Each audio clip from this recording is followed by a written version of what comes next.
those levels, too. Look at that four-punch combination. It's a masterclass right now from Shakur Stevenson. That's what you're seeing, a masterclass. And Shakur meeting them with a straight left hand. Oh, and there's a knockdown scored with the left hand.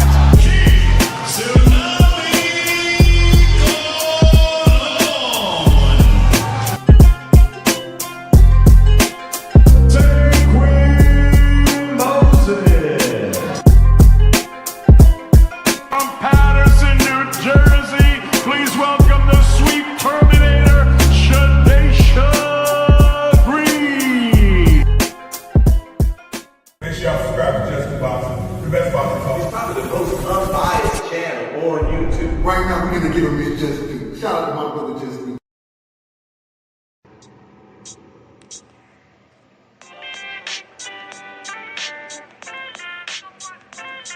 Yo, you know the deal. We back again.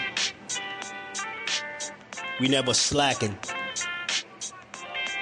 Word 'em up.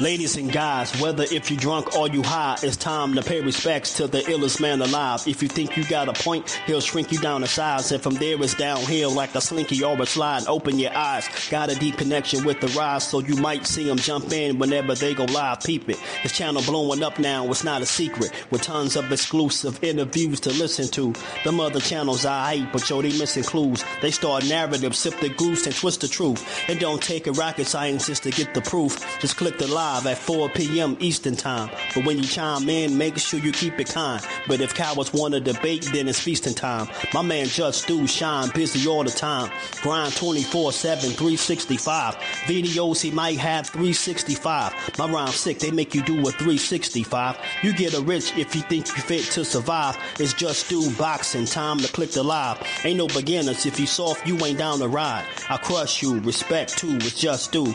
He got the illest boxing show on the internet. The boy been a threat and he ain't even had dinner yet. Word 'em up. Yeah. You know what time it is.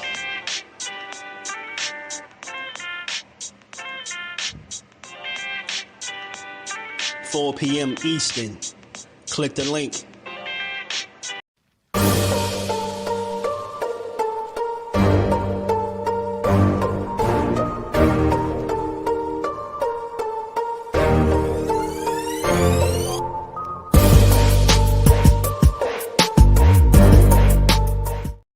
My biggest mistake I actually made in my sport actually came like last year. Defended for my world title, and I had to make my weight at 135. I missed weight by like 4 pounds. I went from like the poster child to the most hated in an hour. After I missed weight, everything just fell by the wayside. Everything was just horrible, really. I can say from June to November, I was lost. I didn't know when I was gonna get back in the ring. Like, I was hiding from the media. Like, my friend Austin and my friend Ethan, I'm talking to them like, look, I'm retired from boxing. I'm done with boxing. This was last year, June, you know what I'm saying? Because I got unfocused. After I just became a world champion, after I went to the Olympics, after I did everything I said I was gonna do, I still became unfocused. And one mistake made me feel like I wanted to quit boxing, you know what I'm saying? Even after I got everything I wanted. So once y'all get there, and y'all getting all everything that y'all want, y'all gotta stay locked in, because it can get taken away just like that. We're athletes, and that's the life we live, you know what I'm saying? So yeah,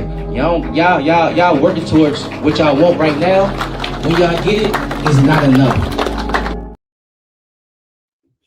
What's good? What's good? Salute to the fam. How y'all feeling on this good Monday, man? We gonna build on this boxing for a little bit, how we always do, and give it its just due. I heard it's much needed out here on these streets, man. How y'all feeling today, man? Top of the new year to everybody, man. Hope everybody brought it in safely, man. We gonna talk this boxing for a little bit, y'all. You know, we gonna do what it do. Hit the like button, sub to the channel, support the build. We gonna talk about it. Y'all hear them wise words from Keshan, man. You know, we're gonna talk a little bit about him today, because I just been observing these last few days. I've been seeing a lot of different conversations going on. We gonna get to it, and y'all know how we do. DP Rocker. My God, what's good with it? Manuel, what it do, homie? How you feeling, man? Big dog, really appreciate the love, man. My dog, he said, take a maniac threatens you. You too? Welcome to the club, big dog. Welcome to the club. They be on it, man. You know what I mean? They switch up on you in a heartbeat, bro. And we ain't never got a box again. Well. I already been getting these back, but now it's time for you to get your just due. DP Javes is in the building, man. 2 cents. What it do? Calculate blessings, my bro. What's good, fam? Yeah, Keshan was talking that talk, man. He was, man. Chris was good with it. Keyshawn's an inspirational speaker. He was talking that talk right there, wasn't he? You know, he made the mistake. I played that because those kind of conversations, that stuff go over people's head because, again, your failures is always so much louder than anything good you ever do. So since he messed up, he's been righting that wrong, in my opinion. And I think he's made some silent but good moves behind the scenes. I think that's going to put him in the best position to pursue this next phase of his career. I think that's what he need, man. Structure, stability, and people that care about you. That's it, man. And your God-given ability and talent, and the rest is going to take care of itself, man. So I like to hear Keshan speaking like that because, again, people ready to write him off. And now that he back with a fight, you know, instead of talking about the fight, what they doing? They talking about a fight that's not happening right now, that we know not happening. They talking about a fight in a whole nother weight class where he not at.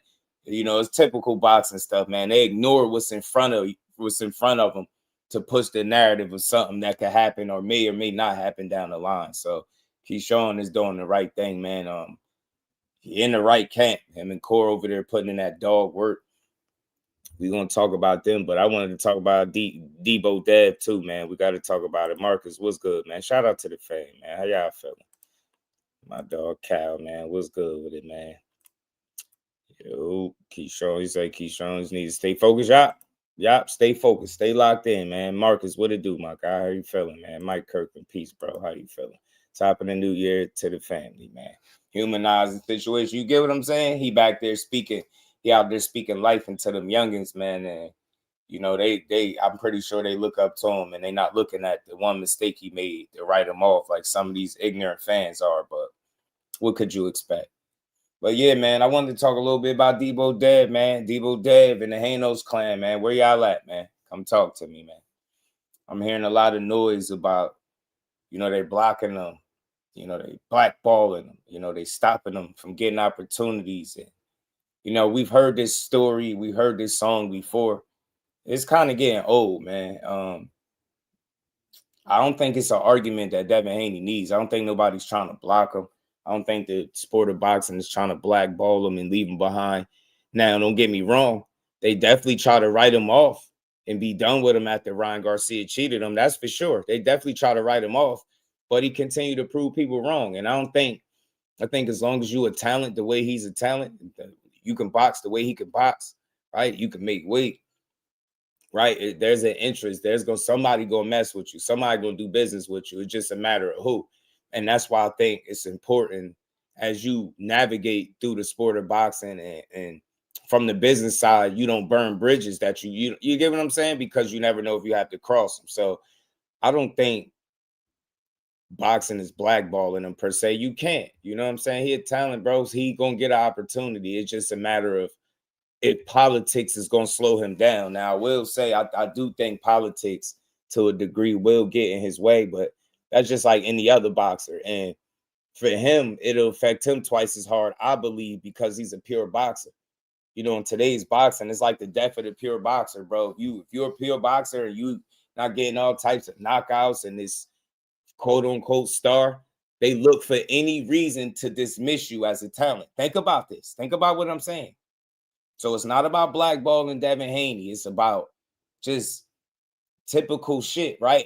And on top of that, relationships that he may or may not have with people. I don't know if they're good or bad, but they're going to leave him to fend for himself, right? Like, he going to have to earn every opportunity. It's going to have to be dangerous fights. He going to have to take risks, all types of shit. But this is the type of shit that he been up against his whole career, so it's nothing new. They can't blackball what's already planned, bro. They try to write you off. You still here. You get what I'm saying? You just got to find a way to continue to be successful at the level that you like to compete at. And I think that for Devin and the fans, Haney's clan, they just got to be patient, bro. They can't stop that, man. It's just business at the end of the day. Let's just put it out there. They're going to use that. He ain't the biggest ticket seller, right? He don't have the most fan-friendly style. That's that old media talking point shit. But they going to forget to mention that the man can box his ass off. They ain't going to bring that up because that is going to weaken their argument. So they're going to focus on shit like, well, he don't really got punching power like that. Well, yeah, he hurt his man. He don't get rid of him, so he not must-see TV. He not really a big star. You're going to hear weak shit like that because they don't want to focus on the substance that he actually brings to the table. So they're going to try to highlight the shit where they feel like he falls short. Not being a pay-per-view star. Man, never mind that. How many pay-per-view stars we got in this damn sport? He shouldn't have to suffer because he's not one of them. You get what I'm saying? The end of the day, if you don't like the man, if you got that type of energy, especially the fighters, because there's a lot of fighters that talk shit on his name too. Fight him. Somebody should beat his ass. Somebody should be to go in there and finish what Ryan Garcia attempted to do, right? Instead of all this complaining about, how he don't sell and how, his style is this and he's boring and I don't want to hear that. Can he fight, bro? This shit is called boxing. And until they change the name of the sport to something else, I'm not being overly critical for a guy that knows how to box in the sport of boxing, bro. That's just what it is. So I get it, man. He ain't going to be everybody's cup of tea. I get it. Ain't going to be the most fan-friendly shit, right? I get it. But can he fight, bro? Can he box his ass off? Is he a world-class athlete, right? Is he a true professional every time it come time to weigh in and come to fight? Even in his roughest hour, did he come to fight? So again, man, I said this before and I'm going to keep saying it because I really enjoy boxing. And I hate to see these dudes get torn down for simple shit, right? If it's about the boxing, the way he fight, then by all means criticize him. But, man, I'm telling you, it's starting to look like, man, y'all want pure boxers out of the sport of boxing, man. I just don't see the reason for the attacks. I don't even want to call it hate, but I just think it's a lot of unnecessary attacks, man. The kid can fight, bro. Young man can fight, bro. He can fight. He is one, and I'm going to keep saying it because people act like it's hard to say this. He's one of the best fighters in boxing. He's one of the best boxers out there. I don't care what you say. You don't got to like it. Nothing you can say about it. See how much he got a lot of accolades on his side, a lot of experience. The man is going to get opportunities, bro. But I think, like I said, man, he just run the risk of being slowed down by politics. And I think everybody kind of subject to kind of suffer some you get what I'm saying, to the fall to the politic game a little bit. So you just got to keep navigating the same way he been doing, right? They thought it was over. He went and took on a dangerous challenge in Brian Norman. And the thing for him is, although we all respect it, it ain't over. They got more for you, bro. So that's all it is. I just think it's important for Devin Haney and Bill to know that they're gonna try to make y'all earn everything tooth and nail, bro. They ain't never gave you shit anyway, so they ain't gonna start giving it to you. And you gotta use this portion, I think, of his career to go get exactly what he want, bro, because they ain't giving it to you, bro. So you want to make these fights, you gotta do everything in your power to get these fights in, bro. You know what I'm saying? They ain't doing you no favors. You could box, you're a risk. You know how to stick to a game plan. You're very disciplined. You got a lot of experience. You get what I'm saying? You got the accolades on your side. It's a lot of reasons why they'll try not to deal with you, right? Not to put their guy in there with you, because it's very well you could outbox their guy. Get what I'm saying? You see the issues you having with the Lewis Crocker situation, right? And I see it. They like, man, they blocking him. No, they're not really blocking him, bro. I think it's just business, man. Is it the most pleasing fight aesthetically to the eye, right? When you think about it, maybe not. You get what I'm saying? And then when you think of Lewis Crocker, Lewis who, right? And then if you got Eddie Hearn in the mix, he gonna do what's in the best interest of his pocket, right? Or his fighters. Right now, Devin Haney is not one of his fighters. So who you think he gonna look out for? Would it be Devin Haney or Lewis Crocker? Eddie Hearn know full well how good Devin Haney is. I don't give a damn what he say. He know he's good. He know damn well he good. And, you know, and he could very well beat a guy like Lewis Crocker. If there's anybody that know that, is Eddie Hearn. He definitely know, y'all. You get me? Shout out to the fam. Well, what's good with it, fam? Top of the new year to the fam. Damon, what's good with it, fam? Shout out to the Queen Shower. How you feeling, man? Ace, what it do? My dog, man. How you feeling, my guy? Joke, what's good, fam? Boxer, yeah, man. He do his thing, Barry. He do, man. He do. I had to commit to someone. Yes. That's why I was getting to. Shower, you exactly right. Pugilism, what it do, man. Shout out to the fan. The Jessica, the Queen. Peace. Queen Jordan, my dog, man. Appreciate you. Don't work too hard, bro. I'm gonna watch him live, though.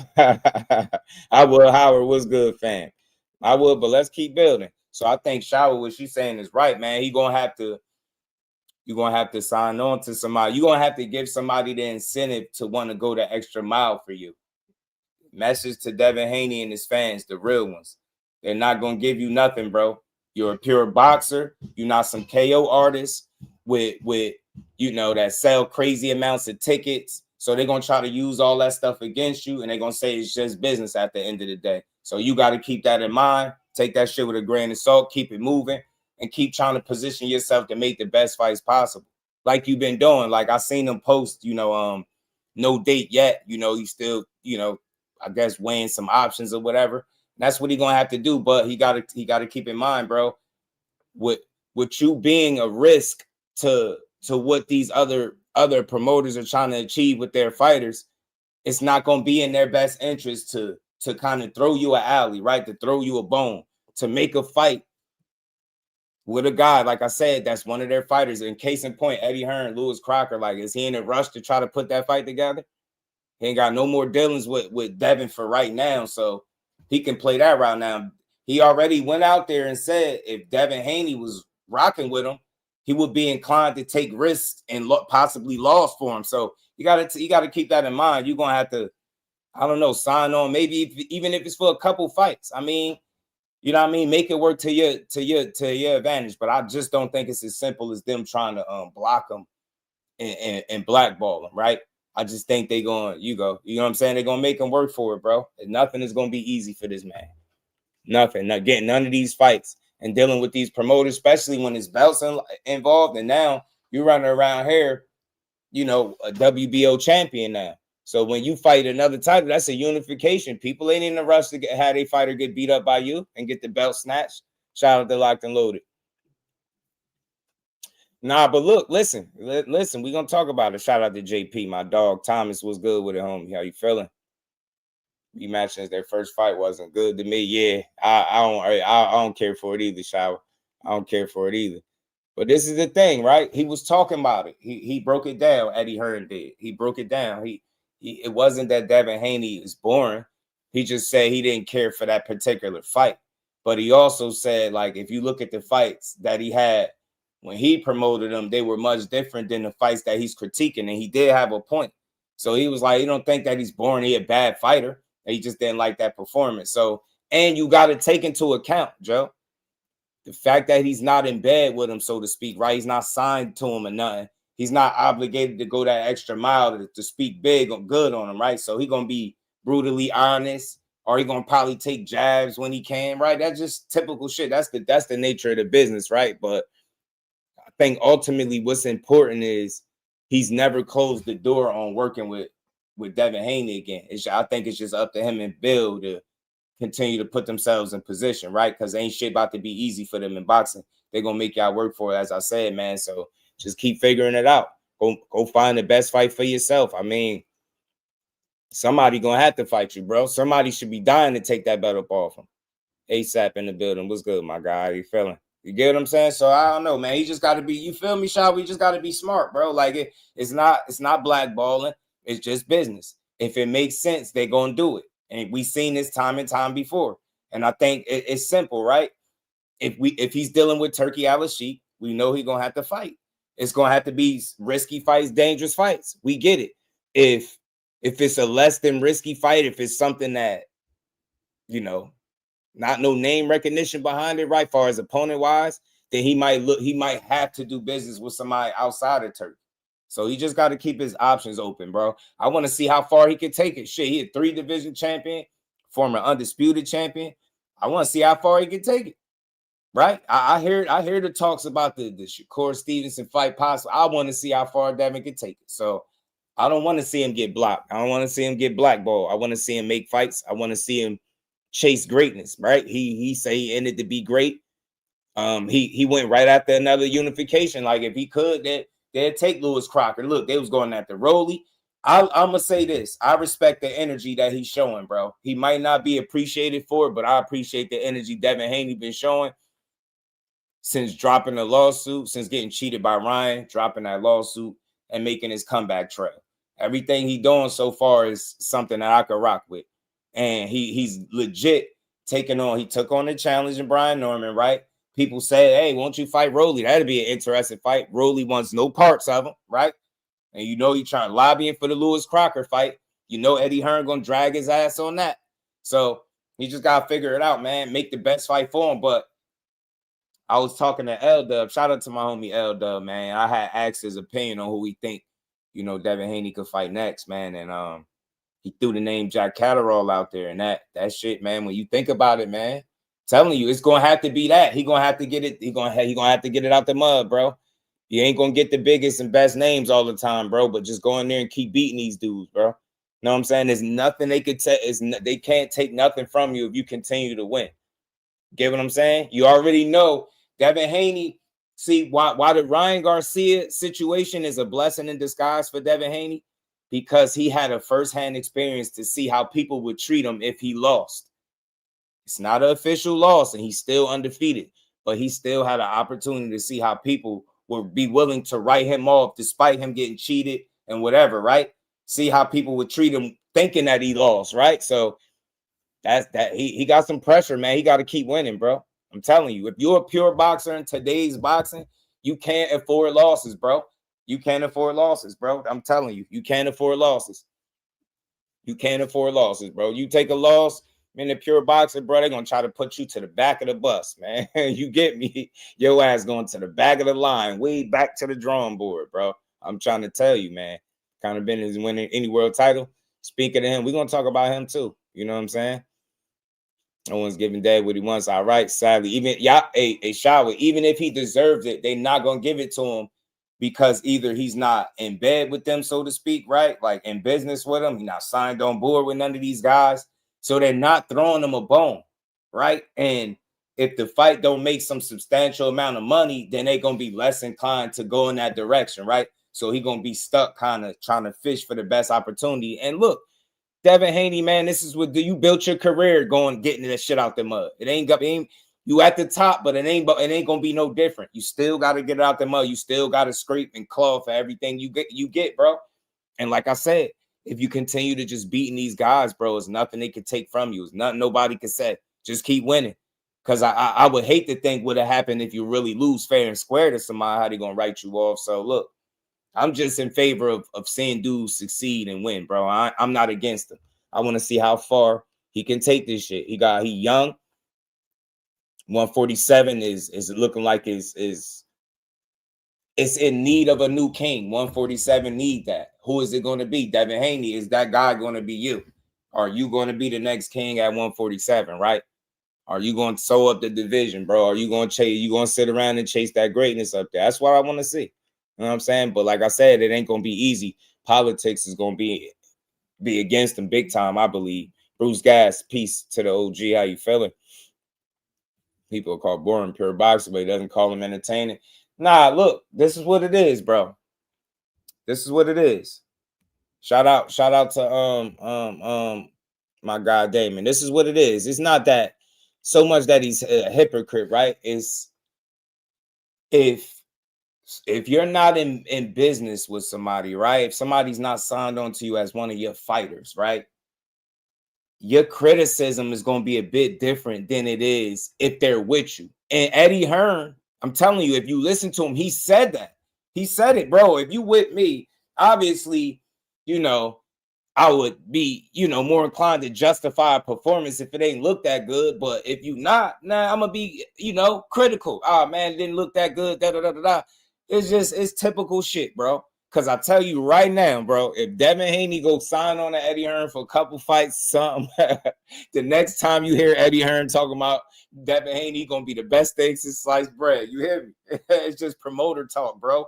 And it's just business. And that's what Devin Haney got to know. It ain't personal.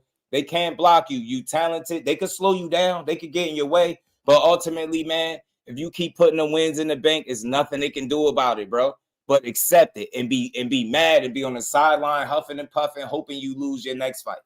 For me, I ain't against it. I want to see just how far he's able to take this shit. 147 is, like I said, they need a new #1 guy. They need a new king. Devin Haney, DEBO Dev, is that you? Hey, Hanos clan, is that child, bro? Shout out to the homie, my brother Mike Magic, man, in that Cash App, always supporting the grind, man. Appreciate you, Mike. Much love.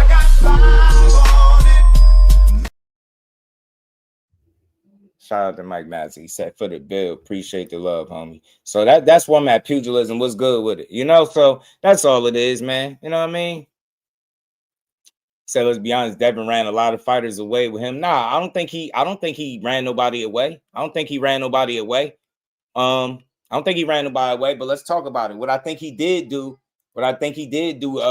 Damon, is remind people that he ain't done yet, bro. It ain't over for Dev.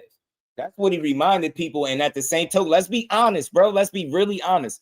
From a boxing standpoint, from an X's and O's, he can box. He can put together a game plan. He knows how to rinse, wash, repeat. And if you're not on his level, if you don't have the tools and the IQ, he's going to box you. He's going to neutralize you, and it's going to look bad. Everybody not in a rush to deal with that shit. Like they'll criticize him all day, punching power. Oh, he can't punch. He did it. Man, the last couple people that say he couldn't punch, he dropped him. I'm not trying to hear none of that shit. So reality, they like, man, he looked more dangerous than what people anticipated. Is more of Devin Haney left than what people might have thought. And then I'm telling you, I don't care what nobody say. They're not in a rush to get outboxed. Listen to what Rolly is saying. Instead of Rolly looking at his career like he playing with house money, he could unify with Devin Haney. He talking about me and Devin Haney and never fight. He need to go fight Ryan. He need to go rematch. Like, think about that. Think about it. And Rolly is this quote-unquote power puncher, this KO guy, right? Heavy-handed. And even him, he like, man, me and Devin will never fight. Why you think he's saying that? He could say what he want. He could try to play like he don't know what's going on. Let him fight somebody else. No. He know full well inside a boxing ring how that shit gonna be. It's not going to be easy to deal with Devin Haney, and he knows it. He knows that. I'm not saying Rolly would just be a walk in the park, piece of cake, but Rolly knows you're getting in there with a pure boxer. Your best bet into beating him is going to be knocking him out. And I don't know if he's confident enough that he can do that. I'm telling you, man, let's stop dismissing talent, man. You ain't got to love everything about him, but I want to see how good Devin Haney is, and I'd love to see him in there with anybody that is holding the strap at 147 or that look like they're in position to compete for one. That's all. Them dudes don't want to get outboxed. What Joe call it? 36 minutes ahead. They don't want that. They don't want that jab hitting you in your face for 36 minutes, right? On and off throughout the fight. They don't be wanting it. So I'm telling you, you're going to have to scrape and claw, man. Broly, what it do? For everything. That might have to partner with Eddie. Yeah. Now I'm trying to tell y'all, what you call double talk, Joe, is typical promoter talk, bro. They all do it. They all do it, bro. They all do it. The difference is I've heard Eddie Hearn be honest about his double talk. Like, you get me? And it just goes to show you that everybody full of shit to a degree. Shout out to the homie Emmanuel too, man. How you feeling, bro? Javon said Haney is not him. Thrill Hill in the building. My dog. Y'all hit that like button. We got over 50 people in the building. What's good with it, man? So I don't think Haney will fight Garcia. I think he'll fight any of them. Or he has almost 0% chance to KO Dev. Hey, Timothy, he know that too. He know Devin will put. Hey, look, Ronnie, he know it. He know. Teach was good with it. I think he'll fight him. Shout out to the Queen Lisa. How you feeling today? Always good to see you. Yeah, that's a good fight, man. Look, Rolly, big Rollo, like, man, I ain't even about to. And did y'all see the sparring with Devin and Rolly? Hold on, because y'all know I'm the clip. I got to get it for y'all. If y'all ain't see it, hit the like button for me. We going to keep building, y'all. We going to talk about it. Hold on. Let me pull this up, though. Let me pull up. Let me see if I can pull up the sparring real quick with them. with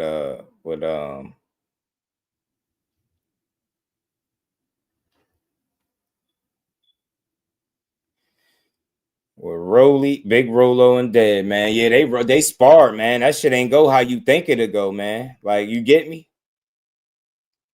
Remember, Rolly and Ryan sparring, man. Rolly was putting hands, bro. Rolly was putting hands on Ryan, but he got in there with Devin. It wasn't like that, bro. That shit wasn't like that. Hold on, I gotta get this joint for y'all, man, real quick. Gotta pull it up. I still pull it up. He's putting his ass. He said, winnable fight for that. Yeah, I think he can beat Garcia. I do. I think he can beat Garcia.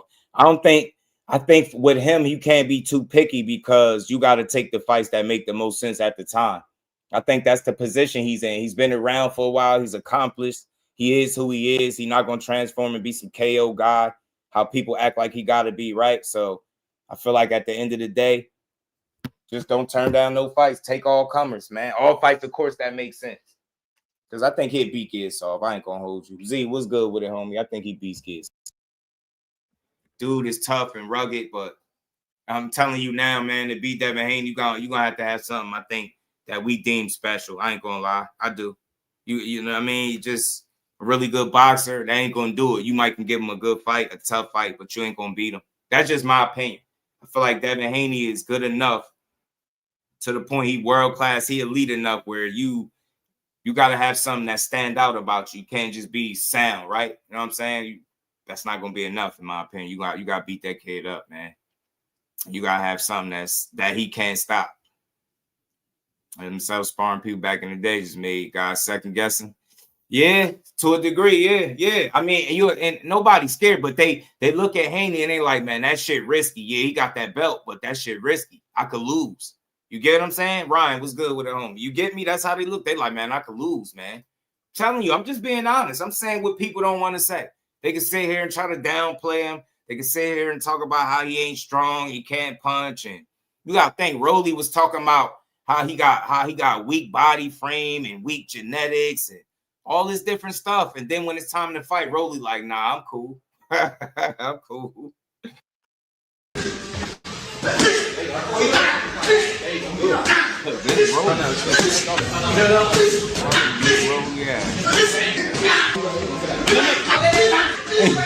Yo, don't yap, ain't working. Devin in there playing with him, bro. Them shits wasn't working, bro. Look, he beating him up. That's why I get it, bro. I get it. I stay away from him too. Don't fight. Yeah, stay away from him. Don't fight.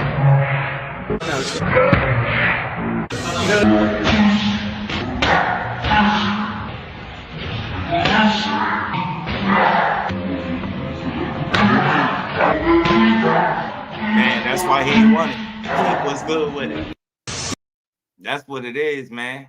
That's why he ain't want that. Rolly like, nah, I'm good, Ja. I don't really need to fight him. You know, he can fight Ryan. That's why we get it now, Rolly. You ain't low, bro. You ain't low, G. We know why. We get it. We get it. We like, nah, we get it. That's why Rolly like, nah, go fight Ryan. You know what I'm saying? He telling us like, yeah, man, I don't want to fight this dude. I get it.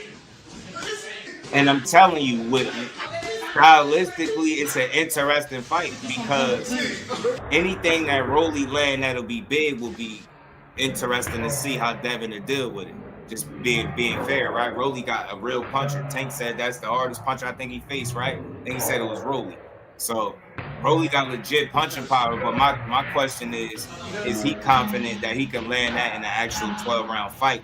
And with him holding the title around his waist, nah, man. And I feel you, but we can't give Rolly a pass because if it was Devin or Shakur or Tank talking about not unifying because they want to see him rematch somebody else, we'd be critiquing, we'd be criticizing him. So look, on one end, they want to give Rolly a lot of credit for being a 2-time champion, right? So we got to hold him to that standard. It's unfortunate, but that's what it is. He don't get a pass. Now, you should want to fight Devin Haney. Why else? Why do you have a belt? I don't want to keep hearing about how you beat Ryan. All right, good. Kudos. Well played, Rolly. Well done. You surprised us all, but you want to really surprise us? You want to surprise us again? Get in there with Devin Haney and fight. Stop making videos talking about how y'all never fight. You get what I'm saying? In all seriousness, man, I just want to see good fights, bro. Don't gatekeep no belt. Rolly don't get no special attention. Hell no. He don't get no pass. Nah, Rolly, you got a belt, right? You wanted to move up to 47. You fought for a title. You got to think, bro. You know why I'm holding Rolly to the standard? Because they ruined Ishmael Barroso opportunity to become a world champion, y'all. Did y'all forget? Don't ever forget. This is justice for Barroso. And Devin Haney might could give us that justice, man. Justice for Barroso, man. Know what I mean? Justice for Big Watch Barroso, bro. Man, where is that? Hold on. Justice for Big Watch Barroso, man. You feel me? Y'all remember the pick, man. Y'all remember. Come on, Rolly.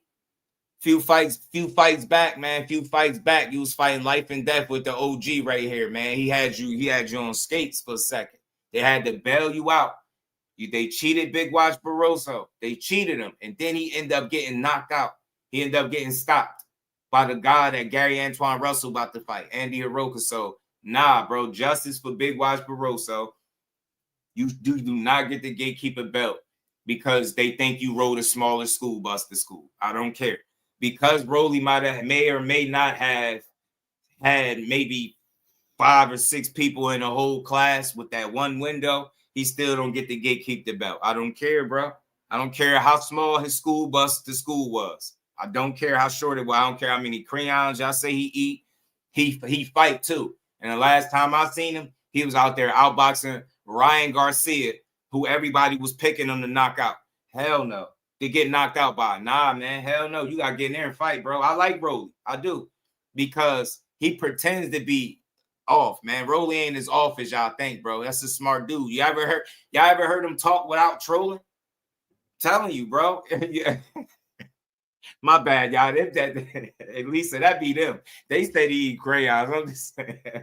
Care how many magic markers he smelt in his life, how many little dabs of glue he may not tasted in his life. I don't care, bro. He got to fight. Omar, what's good, family? He got to fight, bro. Yeah, they say Rolly a crayon eater, but he a strong crayon eater. Yeah, and he religious.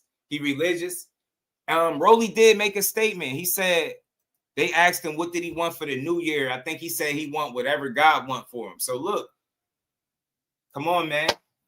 Come on. We the boxing world want you to go in there and fight a guy like Devin, man. See if you can do something different.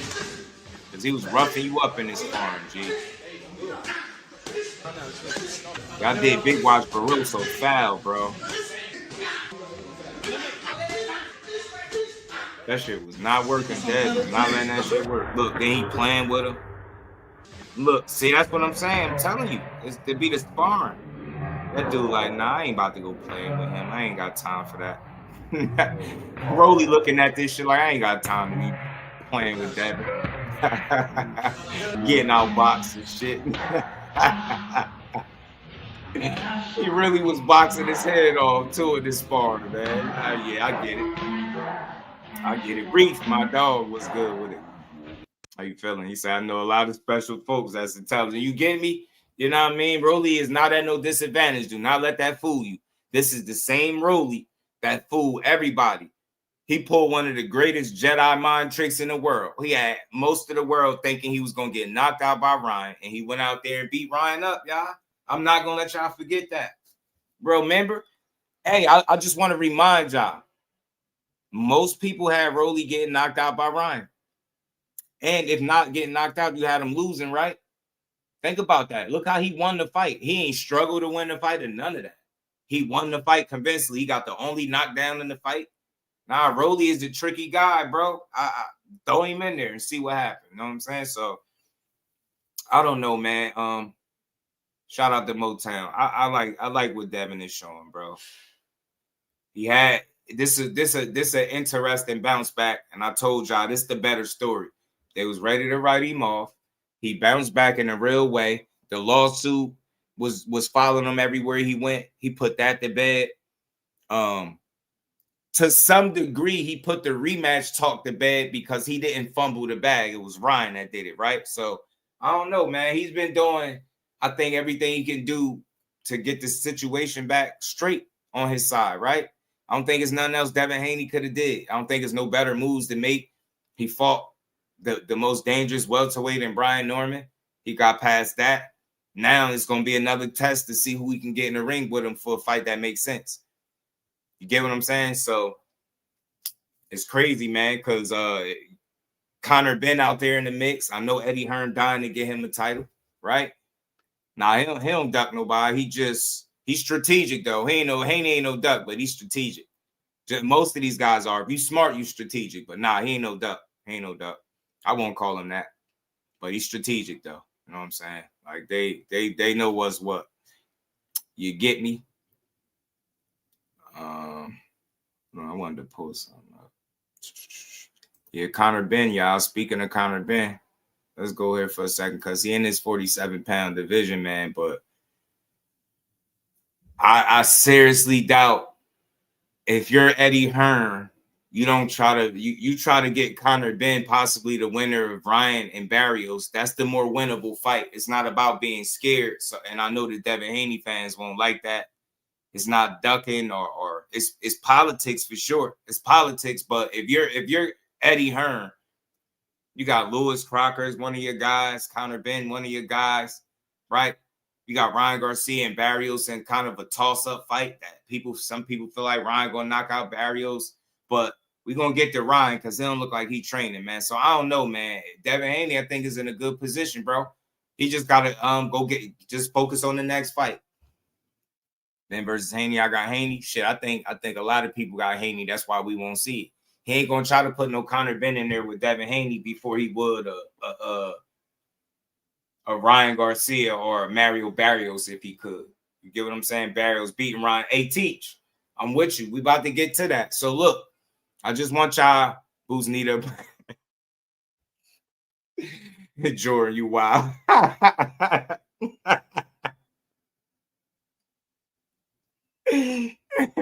Jordan said Boots need an opponent. Yeah, since Virgil and them dragging ass with that, right? Ryan I was streaming with the bodies of Blueface. Yeah, bro. Like, what is he doing? Yeah, we're gonna get to that. So look, before we move on to that, I want to put a bow on this. I don't think that DEBO Dev is being blackballed or blocked, but I think he's subjected to have to deal with politics just like any other fighter. And the fact that his style is a pure boxer, that of a pure boxer, I don't think that helps him for whatever reason. But I think he got a lot of other things that works in his favor. He undefeated. He got he got a belt. He has the name in the sport. Somebody gonna want to fight him, right? It may not be the fight that he wants, like, ideally, but I think ultimately, as long as he gets somebody in the ring and it's a fight that makes sense, you know what I mean? Go ahead and do it. That's what Devin Haney got to prepare for. If you team Haney, you got to prepare for possibly getting a fight and then not being one that you wanted, like on the top list of things to do, right? You might have to settle to a degree. You know what I'm saying? And what I'm saying is, as long as it's a fight that can move you to that next stage, man, you good, man. You good. You good. But again, it's gonna be business, bro. And as long as he in bed with Turkey and not these other guys, they're not gonna throw him no bones. They're not gonna do him no favors. He is a very skillful guy. He has the kind of style that could beat a Conor Ben, that could beat a Mario Barrios, even the Ryan Garcia cheating ass, right? All of these guys, his stylistically, he'll always have a chance to beat these guys because he has the opportunity to outbox. He's disciplined, smart, he got experience. You get what I'm saying? So again, those things don't put him in the driver's seat to be first in line to get these fights. They're going to look at him as like a red flag. Like, man, this dude is risky. You get what I'm saying? You Eddie Hearn, if he ain't working with me, man, I ain't looking to make no fights with him right away because he very well could beat a Lewis Crocker. Like I say, we know this. I got him beating him if they fought.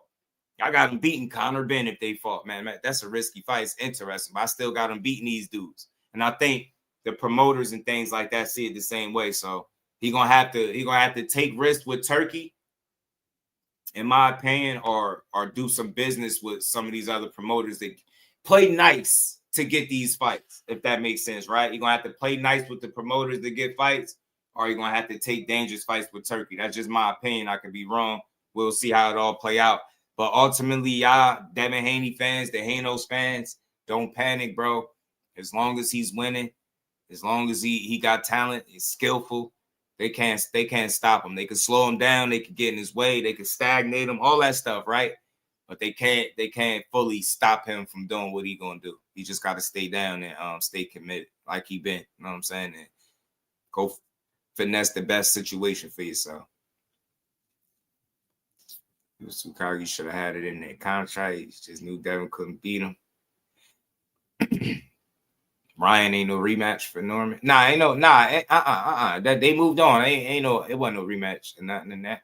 Turkey won't pay for his fights if he doesn't want. And he ain't gonna pay for the fights he don't want. So that's how I look at it. I would either take the risk with Turkey or play nice with the other promoters to try to get, you know what I mean, these fights. Jordan Stupid Boots versus Devin March 2026. Look, the Hanos fan, he can do it. Got Turkey can't. Nobody hide behind money, excuses, and everyone. Yeah, but listen. There's nothing to disagree with, really. I mean, look, it's that simple.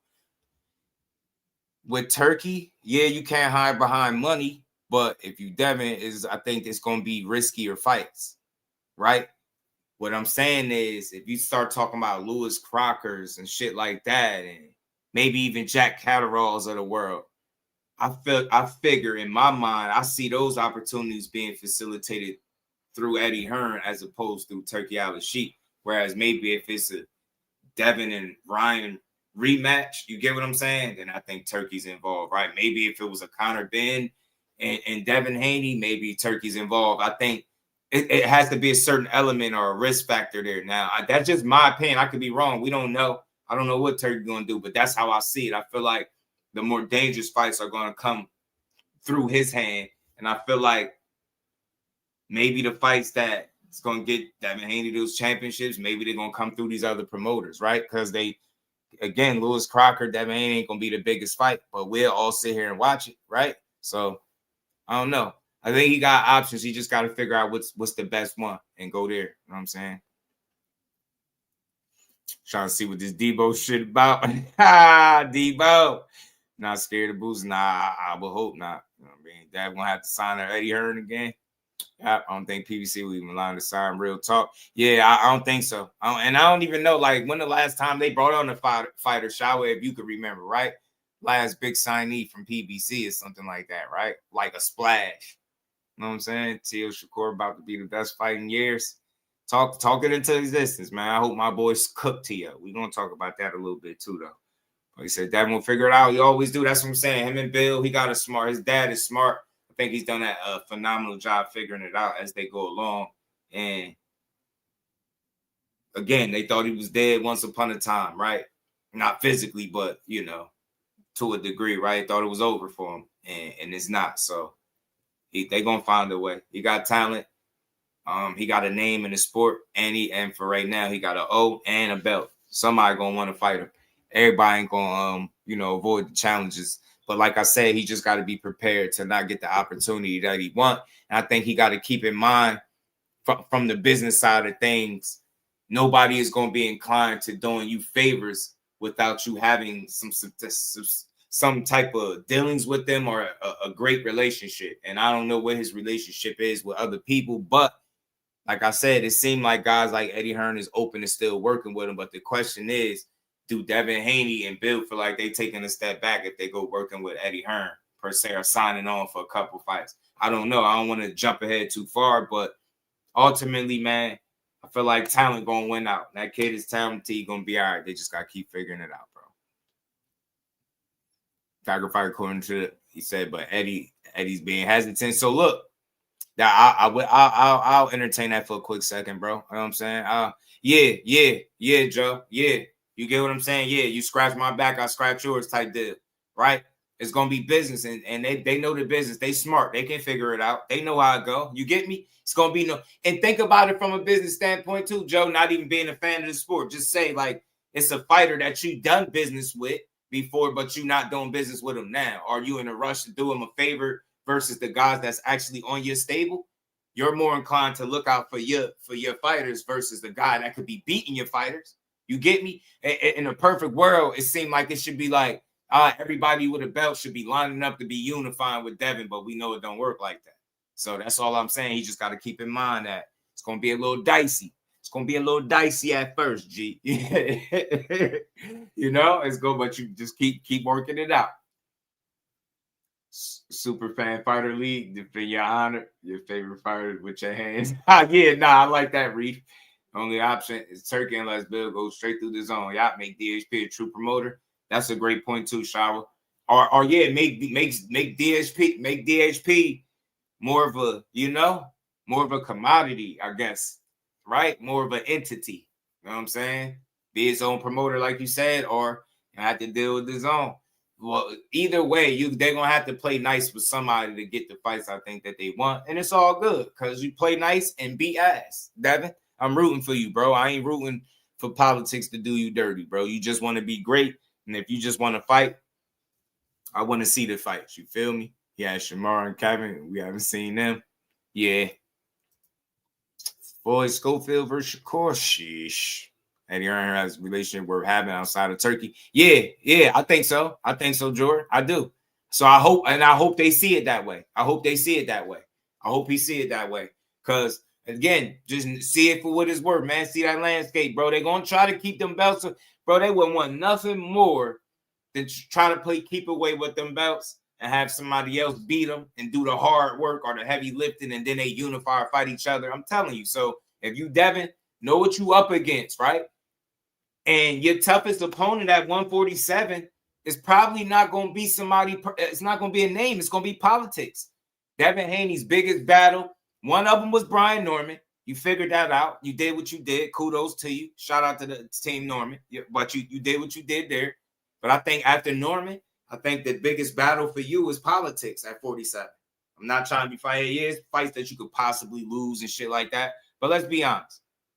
He got a real good chance to do some damage there, bro. So I'm telling you, they're not going to be in a rush to get that dude no fights, especially with his style. They're not. They're going to look to fight other people. I'm telling you. That's one of them situations, right, where you're going to have to get on a good foot. Schofield won't be at. I don't think so. Real quick, Teach. That's why I heard he didn't one of the reasons why he had got pulled from the fight, Teach. Schofield, Kid Austin. Heard his weight wasn't on point. Heard he was kind of big. You know what I'm saying? What is that? Riyadh said at 4-47 Tio would take over. I don't know, man. So far he been at 35. He ain't took over that. He did some damage there. Did some things at 35. He had 40. He did some damage. Did some things at 35. 40. He ain't took over yet. So let's see. But, I think he going to have to because after Core beat him, he might as well go up to 47 and go see what he could do, Once Core kick his ass, he going to have to go see what's next, Senior said Haney beats Boots at 154. He added some context to it, though. Brian Norman, Senior, when he was talking about Devin Haney and Boots. He was saying because he steals rounds and he like a thief. Like he had an explanation for it. You know what I'm saying? But look, anything can happen in the sport, but I think Boots is just a whole different challenge altogether. And that's one, I'm going to just leave it there. They got to be at 54 for me to talk about that. I don't think that's somebody they chasing down. You know what I'm saying? Because I think if you Devin Haney, 147 is for the taking. And if you're a guy that was undisputed a couple weight classes ago, shit, it's a good idea to try to run the table if you can. You know what I'm saying? I think that's what they're going to try to do. Not the man we think he is. Yes, he is. Boots Ennis is definitely the man we think he is. Yeah, Kermel's lightweight. Yeah. Bud and Boots. All right, so let's keep building, man. So like I said, man, Conor Ben feel like he going to be champion.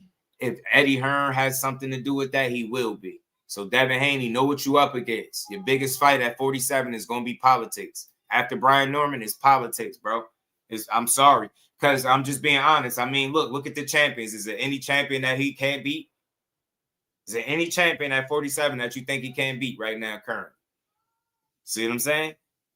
So they're going to be very selective with giving him an opportunity because he's a pure boxer that can outbox you and make you look bad if he have his way. And they know that. They not gonna say it. They gonna say, and I'm telling y'all, I'm preparing y'all for the shit. They gonna tell you all the shit that they've been saying for years. He pillow fisted, he can't punch, he's not strong, he got weak legs, he don't punch right, he don't go for it like he used to. It's gonna be, oh, he still ain't the same. He damaged goods. They're gonna throw all of those different talking points out there to distract you from the fact that with all of that shit being said, you got guys like Rolly talking about, I'll never fight Devin Haney. He should go fight his rematch. And I'm telling y'all, pay attention, bro. Don't pay attention to the bullshit. Pay attention to the real shit. I'm telling you. So, shout out to Deb, man. Figure it out at 147, bro. Let's see what you got, man. But let's keep rolling, man. They want to talk about Ryan Garcia because I've been seeing little clips of him, and bro, I'm not impressed with Ryan, man. I'm not surprised by what I'm seeing, but I'm not impressed. This dude, he just don't take this shit serious, man. I'm sorry. Ryan Garcia, you a hell of a talent, bro. You a hell of a talent, and maybe, you know, it's because you grew up poor and you positioned yourself, right? Like, he never earned the Tank fight, right? Some people say that's what shit really changed, right? Because that's what he really made that money, right? They was making money before, but that really was a turning point in terms of him really making bank. But he didn't earn that fight per se, like through beating guys to get it, right? And then he got the money. And I think he just at a point where he's probably living better than he's ever lived in his life, right? And I think that shit has made him complacent. I think him being a really big star without having to prove it the way these other guys have to, like he hasn't had to chase legacy per se, right? And be all 100% locked in on boxing, but he's still been relevant. He still get opportunities. Like, think about it. The dude cheated Devin Haney. They was against Devin Haney. The world turned on Devin Haney when he got cheated, right? Then Ryan Garcia, even after so many people bet on him to beat Rolly and knock him out, he gets beat up, dropped by Rolly, neutralized, don't look good, goes on a layoff, and comes back with a title shot. You get what I'm trying to say? Like, Ryan Garcia is, to a degree, like what you see is a product of the boxing space. He's been rewarded because he's popular, not because he's been great, right? Now, he's shown flashes of some really good talent in the ring. You see the speed, you see the power, you see the athleticism. You ever heard Ryan break down fights? And like, he's really smart. He's a smart dude. But his biggest problem is himself, his commitment or lack thereof to the sport. But he's constantly done just enough to stay relevant. You know what I mean? Do enough Instagram reels and all that stuff to stay popular. Like, he stay finding a way. Now, look what he's doing. Instead of locking all the way in, he doing like streams with Keshan Rock and look like he training in his living room or kitchen or something. What the hell? Barrios beating him up. And shout out to Teach. If you still in here, hey, Teach, I'm with you. Man, Barrios about to beat him up. Barrios about to beat him up, bro. I don't give a damn about that left hook. I seen the way Rolly Romero took away your left hook. Barrios, a more committed boxer. And he could beat you, bro. The only two people to knock out Barrios, the only person, to knock out Barrios was Tank. And he earned that. It took him, 11th round, he got that knockout. So I'm not sure. I'm not just giving Ryan no more knockouts because he got a dangerous left hook. Show me that shit, bro. Show me you can knock out Barrios, because I only seen Tank do it. And Tank worked for that shit. You not committed. You running around here doing streams with, influencers that call Keshan Rock shit influencer, I guess, a rapper. I don't know what you want to call her, right? But you don't look serious, bro. You gonna get beat up. You can get beat up. I know it. You think it's sweet because this dude done had a couple of rough back-to-back draws. You probably think shit's sweet. Barrios seen better days. You seen Tank knock him out. You probably feel like you could have did better against Tank if you'd have had your way. It's a bunch of shit with Ryan. But ultimately, his downfall will be him. He's not committed to the sport. If he beat Barrios need to retire. This dude don't take this shit serious. He having way too much fun. He was just out of shape not too long ago. He looked slimmed down, but I don't believe him. I don't believe him. Shout out to Frequent. Yeah, man. Ryan is bogus. He gonna get cooked, man. I think he messed around and get cooked. Bodies of blue face. Y'all stupid. Yeah. I don't like. And then, like, come on, bro. Like, all right, bro. Y'all think I'm playing. See, I think I'm playing. And he's sitting around doing weird stuff. Like, I don't know, man.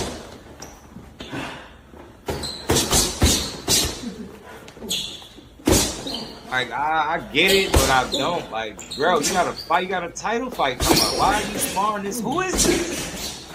He's sparring me, y'all. Bro, how's that gonna help me, bro? Bro, sparring Just Do right now, bro. That's me. Oh, that's me. I'm about to go. No, I ain't gonna let him do that. Me or not, no, that ain't me. But you get my point. He's sparring me right now, bro. Bro got a title fight coming up that he didn't earn, and he sparred me. He's pulled me out of nowhere, bro.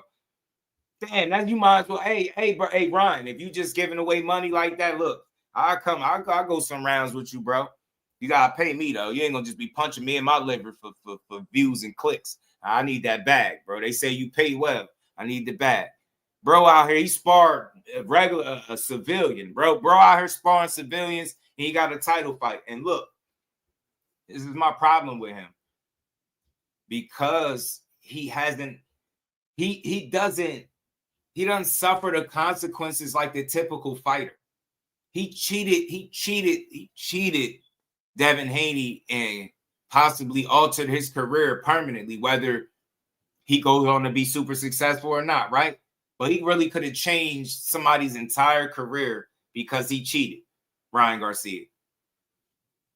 They gave him somewhat of a slap on the wrist, a fake ban, and then he came back after losing with a title shot. After blowing a bag to get back to the guy that he cheated. Do you understand what I'm saying? Ryan Garcia is like a product of the environment of boxing, bro. Because he sells tickets, because he's a name, because he's popular, he's awarded with stupidity. Right? How you get your ass beat the way he do, and now he fighting Barrios for the title at 47. This is why this shit is a joke. But y'all out here trying to make it seem like somehow him competing for a title makes another guy that beat him look good. It don't, bro. He didn't earn his shot. He didn't earn his shot. At this point, we could take Jake Paul more serious than Ryan Garcia. The way he playing, man. He playing with this shit, bro. He got the world at his feet. He young as hell. He got a bunch of money. He got talent. He still got his reflexes. You get what I'm saying? He still got people that trust him, believe in him.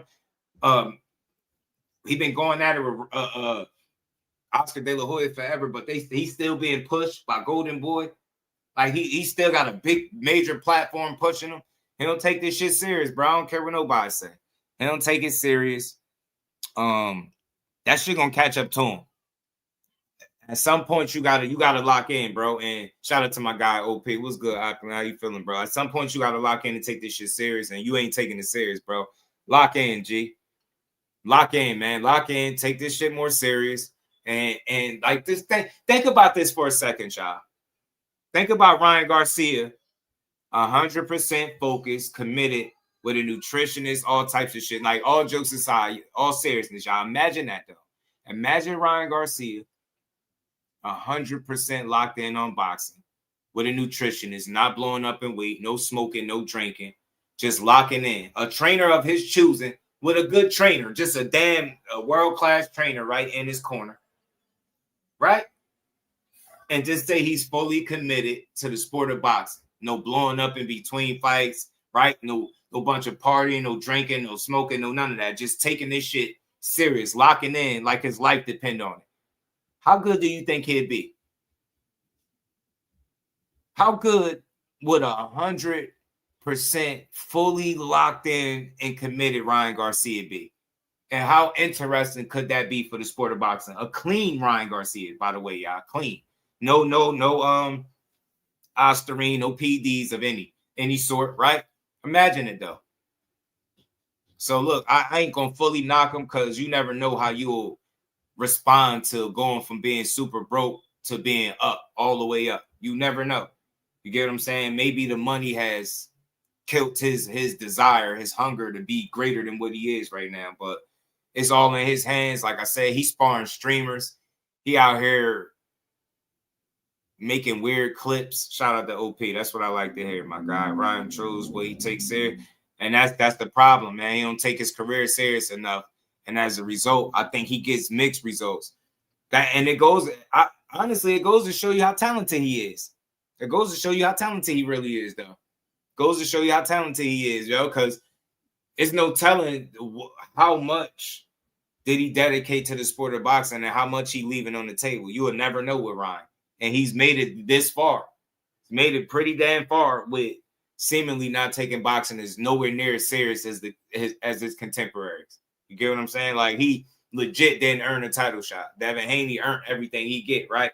The Teos, say what you want, but he earned his. Shakur, they earned his, right? These dudes earn their way, but Ryan get a pat on the ass for cheating somebody.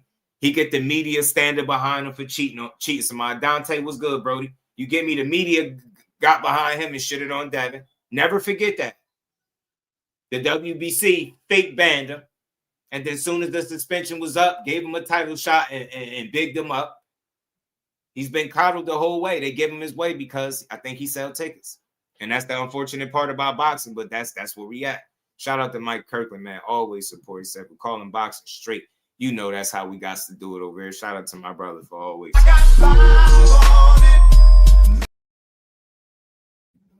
Hit the like button, y'all. Hit the like button. Support the grind. We're going to keep building, man. So, look, man, Ryan, like I say, he making these weird-ass clips, right? Where is it? With these streamers, man, I don't know. Are you bisexual? Yes. Just kidding. What? Like, I looked at her sexually, like, you know, when, like, I see it, like, when we're... Yo, nah, I'm going to play it again. Are you bisexual? Yes. Just kidding. What? Like, I looked at her sexually, like, you know, when, like, I see it, like, when we're... Now, bro, out here talking about he boxing. all of this, y'all notice, all of this is with the gray tank top. He been sparring Keshan Rock. He beating up civilians and streamers. He boxing with influencers. He boxing everybody but some real smoke. Now, can somebody tell me any video that you've seen yet of Ryan Garcia locked in with a trainer in the gym somewhere, like going as hard as he can? Have y'all seen that anywhere? Have y'all seen any sign of Ryan Garcia anywhere near a gym? I can't take him serious. No way I'm picking him to beat. I don't give a damn what his left hook do. I don't care what his left hook do, y'all.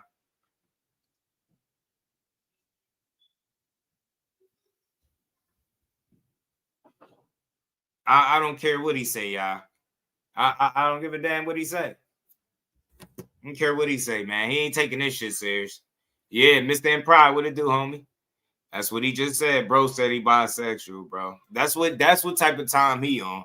Like, he not even taking this shit serious. Barrio's probably somewhere locked in. El Azteca. He locked in somewhere. And then you got Ryan. Are you bisexual? Yes. Just kidding. What? Like, I looked at her sexually, like, you know, when, like, I see it, like, when we're... After he biting his nails all nervous and shit. Like, come on, man. So, Ryan not training his nasty work for the sport of boxing. He got a whole title fight. Even though he hasn't performed to the standard of opportunities that he continue to get, I'm going to still hold him accountable. I ain't saying you can't have fun. You got a life outside of boxing. Just because you sparring in your house and in your kitchen, you could still be putting in the hours and the miles behind the scenes. But I just don't believe that. Ryan is the type of guy. He's a hey, look at me type of guy. That's what he do. And I don't want to hear this garbage about him selling the fight. You ain't got to sell this shit. You ain't got to sell this shit this way, bro. You out here worried about Keshan Rock. You beating civilians up and YouTubers and shit. Man, Mario Barrios about to put them El Azteca hands all over you, man. You out here talking about your sexual orientation like we care. We don't care.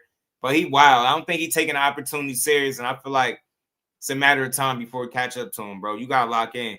Barrios may be coming off back-to-back draws, but that ain't how you play. You know what I'm saying? That ain't how you play. Nah, that ain't shit. You could tell, you could tell so that pad lead. You could tell, bro. It ain't small, but it ain't no gym. You get me? And then you don't see a real.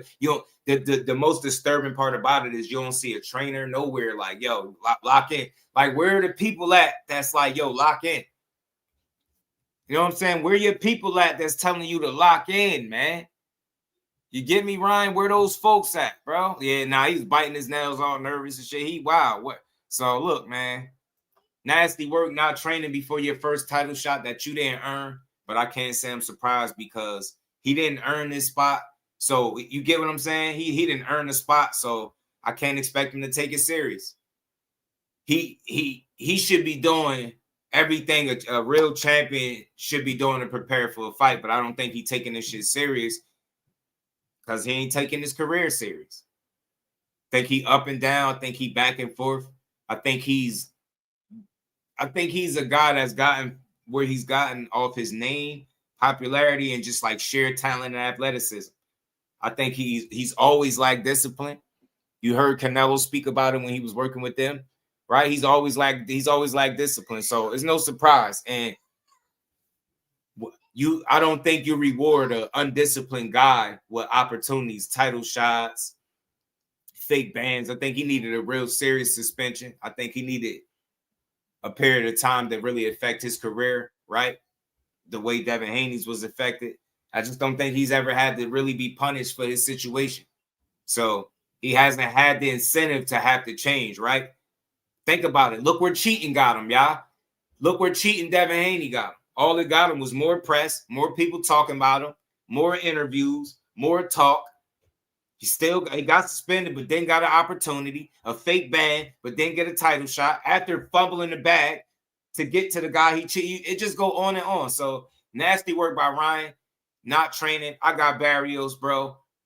Anything can happen in boxing. Would I be totally shocked if Ryan was to pull it off? No, but the end of the day, man, I got Barrios. I think we ain't got to question where his heart at. I don't think we got to question if he's still committed. I don't think we got to question if he's working hard and stuff like that. Every single time you turn around, you got to question if Ryan is working hard. The Rolly fight, I don't even know if he trained at all for that fight. It didn't look like it. For the Rolly fight, it didn't look like it. Remember how he looked for the Rolly fight?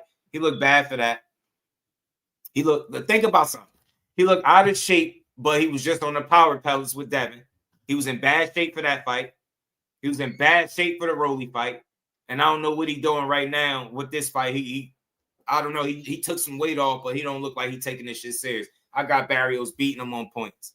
I got Barrios retaining his title in a competitive fight on points, man. I got Barrios, bro. Shout out to CJ. What's good, my guy? How you feeling? His hook is quick and powerful, but I got Mario. Facts, man. I got Mario, man. I think the dedication, the discipline, the focus, the commitment to the sport. You know, it's one of those things where, what's the saying? Hard work beats talent when talent doesn't work hard. Hard work is Mario Barrios, and in this situation, the talent is Ryan, but he don't work hard, so he's able to get beat. You get what I'm saying? By a guy that works hard, right? His talent is able to be. You get what I'm saying? So who's training Ryan? That's what in pride. That's what I'm saying, bro. Who training him? Who is he training with? Have you even seen him with a trainer? Have you heard anybody come out and say, yo, we putting in the work in the gym and any of that? And I said this before, Ryan is a look at me kind of guy. Hey, gal, look at me. Look what I'm doing. So if you ain't seeing him posting it, he ain't doing it. He ain't posting it. He ain't doing it. Canelo said it. He come in the gym. He do a couple rounds on the bag, take some pictures and leave. Don't it look like he doing photo ops? He beating up little YouTubers, little ass YouTubers, and then, sparring in his kitchen and shit, like taking weird ass lie detector tests. None of this shit say anything about boxing. He not committed, and I think he gonna suffer for it. I think he gonna get beat. God's self, what it do, homie? How you feeling? What it do, my guy?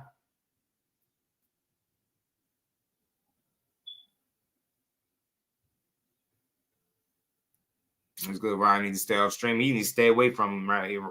He needs to stay away. You need to stay away from all streamers and lock in.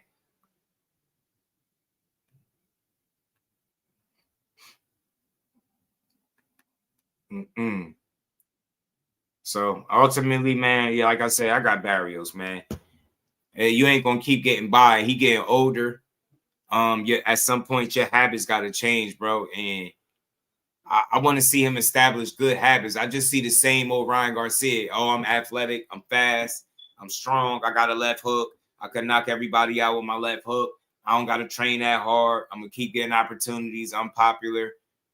I'm rich. I got money. I don't got to work hard. Like, it's the same old shit with him. So, look, I got Barrios winning. Barrios, and like I said, Barrios, if you let this undisciplined ass dude beat you, you might as well hang him up, bro. If your last 3 fights is 2 draws and a loss to Ryan Garcia, you draw with Pacquiao, you draw with Abel Ramos, then you go lose or get possibly stopped by Ryan Garcia, the guy that's not committed, you probably should hang him up. I'm not even gonna play. I'm not even gonna play. If you get another draw, you probably should think about hanging them joints up. So I'm going Mario Barrios, the more committed fighter. He got less questions about surrounding him. I think Ryan got a lot of questions. Look how he coming off a loss, a layoff. He didn't look good. Where was this phantom left hook for the Rolly fight, right? This is the same dude that had all his success against Rolly in sparring, right? Remember they was going back and forth. Well, nah, Rolly was putting hands on Ryan. Man, now that I think about it, damn, Rolly was putting hands on you? Yeah, he was putting hands on you in sparring. So, damn, he just beat you up again. Yeah, it's a repeat. Yeah, man, I don't know. I got Barrios. Barrios got more to lose because it's more as expected, I guess. You know what I'm saying? To a degree. I don't do any road conditioning work. Barely in pride. Barely.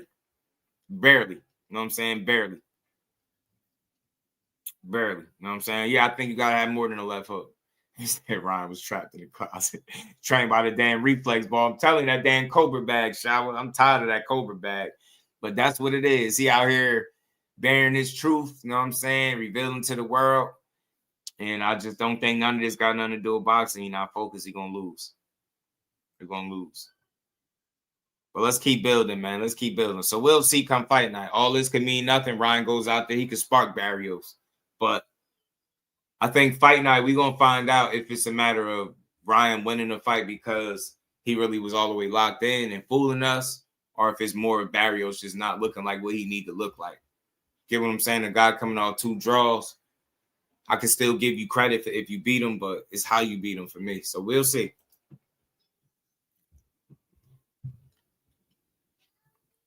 Shaw say he faked his road work in his last fight. He said reflex balls. His coach is great. I'm telling you, Shaw would know that nigga, that Cobra bag. That's all he do. That's all he doing. Just hit the mitts.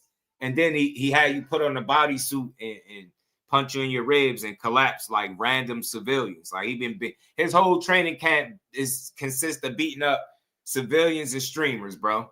Mario Barrios about to beat this dude, man. He don't take shit serious, man. He getting beat. But let's keep rolling, man. January 31st is the day, man. It's the day that's coming up, man. It's the day that's coming up, and y'all know the Bash Brothers back at it, man. And I see people, I see some talk about if he overtraining. I see Tim Bradley made a video. I'm about to play that in a second.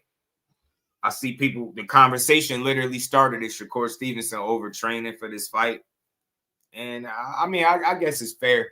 He's been known in the past to work extremely hard. I think people seen the clip of his grandfather telling him to, to call it, and he wanting to go more rounds and stuff like that. Think about this, y'all. Any other fighter, that would be looked at as a positive. Damn, he worked hard, man. He really want to push it. But with him, they'll turn it into a negative. That's when you know you talented. His work ethic is turned against him. Like they turned his man work ethic against him. And I get it. It's a possibility anybody could overtrain for a fight. But overall, I think these dudes are working hard. I think they got the right pieces in place. Ramon was good. I think they got the right people around him. And I think we'll find out our fight night. We definitely gonna find out fight night if they overtraining, overworking. We're gonna find out. Ramon, what it do? Rod, what's good? And Corey, I will hope moving up to 140. Absolutely. You've been putting in some good work, man. I like what I've been seeing, the little clips from Corey I've been popping up. Hard work, easy work. Come on, bad motherfucker. I'm the best nigga in boxing, okay? You don't even know.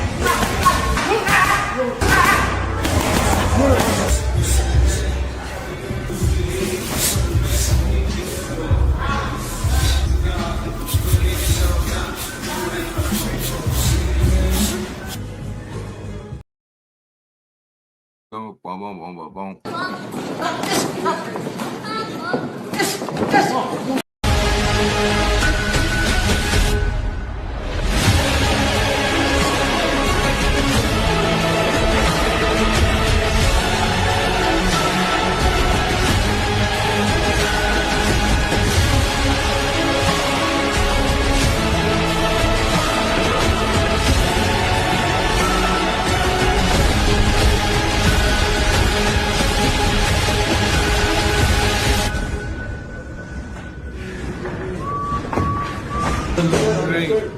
Looking great, man. King going good. Right on the schedule. January 31st gonna be man, shit, bro.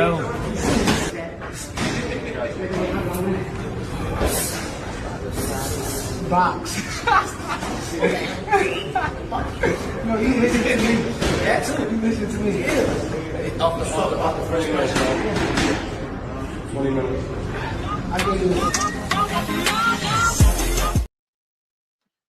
You know what? Why other than they, you know, them obviously being locked in and cool with each other. Why I like this particular time frame where they're training together is because he catching Keshan off a controversial time in his career, right? Where he looking to bounce back in a big way. He got a huge opportunity at 140 against Jermaine Ortiz, a guy that's fought the likes of Teo and Lomachenko. He got an opportunity to go in there and prove that he's amongst that level, right? At least with going out there with the right kind of performance. And he got the right guy in Shakur that's pushing him, vice versa, right? I think the competitive nature of these two is good. They could push each other. That's sometimes what you need, man. You go back to square one, man. You know, you trim out some of the fat and you focus on the shit that matter. Right now, them pushing each other is a good thing. You see, they both of them. Keshan is extremely ripped up, bro. The bro look ready to go right now. As far as he goes, man, look, his weight is on point. Bro sitting around at like 140 now already, bro. So I don't know. I don't think nobody's overtraining. I think these dudes is really working. I think it's what hard work look like. I think anytime you got somebody like a brother pushing you, you got, you know, that much more motivation to stay locked in, man. You fighting on his card, that competitive nature that you want to show out. You want to steal the show, right? You want to make the statement. You want everybody to be talking about you when your fight done and over with. So you got that aspect to the game. I don't know if either guy's overtraining. I haven't heard anything like that. I heard they looking sharp, looking ready. They all pushing each other. That's what's good. I just love to see the camaraderie, man, in the sport that's grimy and full of bad relationships and people only rocking with you because of what they can get out of you. I like to see these, you know, the Jersey talent mixed in with the Norfolk guy. You know, I like to see these dudes got a little camp of real good, talented fighters that's pushing each other. You need that. You know what I'm saying? I like it, man. I like the direction that it's going. They just got to keep working, bro. Both of these dudes got real big opportunities coming up. You know what I'm saying? Teofimo, you think he'll know what's at stake? I do. I think he do. And you got people overlooking Teo, right? You got some people feeling like Teo was overlooked because the odds is way wrong. They got him too much of an underdog. And look, that's what Shakur is up against, right? It's pressure to perform. Are you going to perform to the favorite, right? To the ability of a favorite, right? A 3-1 or 3.5-1 favorite, right? You got to perform. People expecting you to win. So you got to show it. You get what I'm saying? You got to show it. I don't give a damn who Teo fought. He ain't fought you, and you got to show the difference between you and him. Same thing with Teo. Teo beat up some experienced guys. He beat up some very talented guys. He beat up the better competition. Could he add Shakur to his list? Beat up some really good southpaws in his career, right? Could he add Shakur to the list? Get what I'm saying? All these dudes got big opportunities. And Keshan being added to this fight card just made it that much better because the Bash brothers is together. You got two of boxing most hated. They're co-main and the main event in the fight. They pushing each other, like I said, and the opportunities couldn't be bigger. Shakur losing was putting you all the way back to the drawing board. Imagine what they'll say if Teofimo beat you. You think they're going to say, oh, man, he brought you up from 135? No. They're going to say they're going to get on your ass, as they should. So you got to stand tall. You got to show everybody the difference between you and Teo, whether he's at 140 established or not. Get what I'm saying? No catch weight, no rehydration. He moving right up into his weight class, and he fighting him, right? And I want to let the record reflect that. I know it's been a lot of talk about, you know, the rehydration situation, but I just want y'all to know that this is a situation where he's moving right up to somebody's weight class and fighting him with none of that stuff on the line. So you just never know. You never know, man. Time will tell, but I like this opportunity for both of them, man. Keshan can show everybody what he's been working on. He can show everybody why they was rocking with him to begin with, why Top Rank got behind him in the first place, right? He can show everybody why he's the businessman, all these different things, right? And he got the right opponent to show it against. Dude that got more experience than him, fought the better competition thus far throughout his career, right? Shit ton of experience. He got more fights than Keshan. I mean, Jermaine Ortiz got some things working on his side, but is that going to be enough? Or is the Olympic pedigree of Keshan Davis going to be too much, right? Is he going to be able to give Keshan his first L, right? Is Keshan going to put any pressure on Shakur to perform or how he performs? That element is always present, man. So I think him being added to the card is good. I can understand people questioning overtraining. It's typical whenever it's a big, meaningful fight coming up. But I think Shakur just working extremely hard. I don't think it's a matter of overtraining. I think it's a matter of crossing every T, dotting every I. I think he knows what's in front of him in Teofimo. You know what I'm saying? I think he's doing everything in his power to prepare, as one should, right? And I think Teo is doing the same thing. He look like he in great shape, like his weight is down. He ready to go too. And he got a lot to prove. So he got to show that he the man at 140, right? So it's pressure to perform. He said he going to be the takeover. Do the takeover start with him dethroning Shakur and giving him his first L, right? Or do he get sent back to the drawing board, right? Do we take his second loss after getting out the ring with Shakur? We're going to find out. I can't wait for this fight card, man. I really can't. Can't when you train with a stablemate? Absolutely, when you get to push each other. I mean, shout out to Blue Wells. What's good with him? Not worried about Corey. He will do what always does. I think so too, Teach. I think he just going to be smart. I do wonder what his approach will be just a bit. I know he training. I know he working on certain specific things, and I want to see how that translates over into the fight, into his strategy and game plan. I want to see that. I want to see how both guys approach each other. So I'm gonna just sit back with a clear head when his fight comes, and I'm gonna enjoy this one, man. But we get to see two really talented, accomplished guys that has been competing at the highest level for years, man. The years really prove it, bro. So that's all. Oh my God! Shout out to my guy, Bane, man. It was good with it, bro. Mike said he saw what he was doing with Bud. Yeah, shower. So yeah, man. Wait, bro. He said I've been out the loop like last week. Then blackballed and blocked. Oh, nah. I don't think he being blackballed and blocked, Bang. I think they going hold the fact that he's a talented boxer that don't sell tickets and don't get knockouts against him. So they're gonna make him. No, they're gonna be very strategic who they give Devin Haney opportunities to. I don't think he blackballed though. I mean, I think he in a good position because the last time he was in the ring, it was all proving people wrong. Oh, nah. Which one? Who you talking about? Blackball. Which one? Blackball. That was for Devin. That was for Devin. But nah. Core doing what he's supposed to be doing. Hell no, they can't blackball in the same. But you know what? You could tie them both into the same. No, you can tie them into that. I don't think neither one of them be blackballed, but I think they're risks to guys that are these quote unquote beasts, these knockout guys, right? The way they fight. Rinse, wash, repeat, sticking to game plans, being smart, thinking, showing IQ discipline for the course of a 12-round fight. People ain't in a rush to throw their prize people in there with Shakur. It's not about being scared. It's just business, right? Stylistically, do my guy match up well with him? Because if he has a good night, it could be really bad for my guy. And that's how I think they look at Shakur and Haney when it comes to who they going to get in there or who they going to put in there with him. When I say they, you know, Haney beats Keshan and Shakur.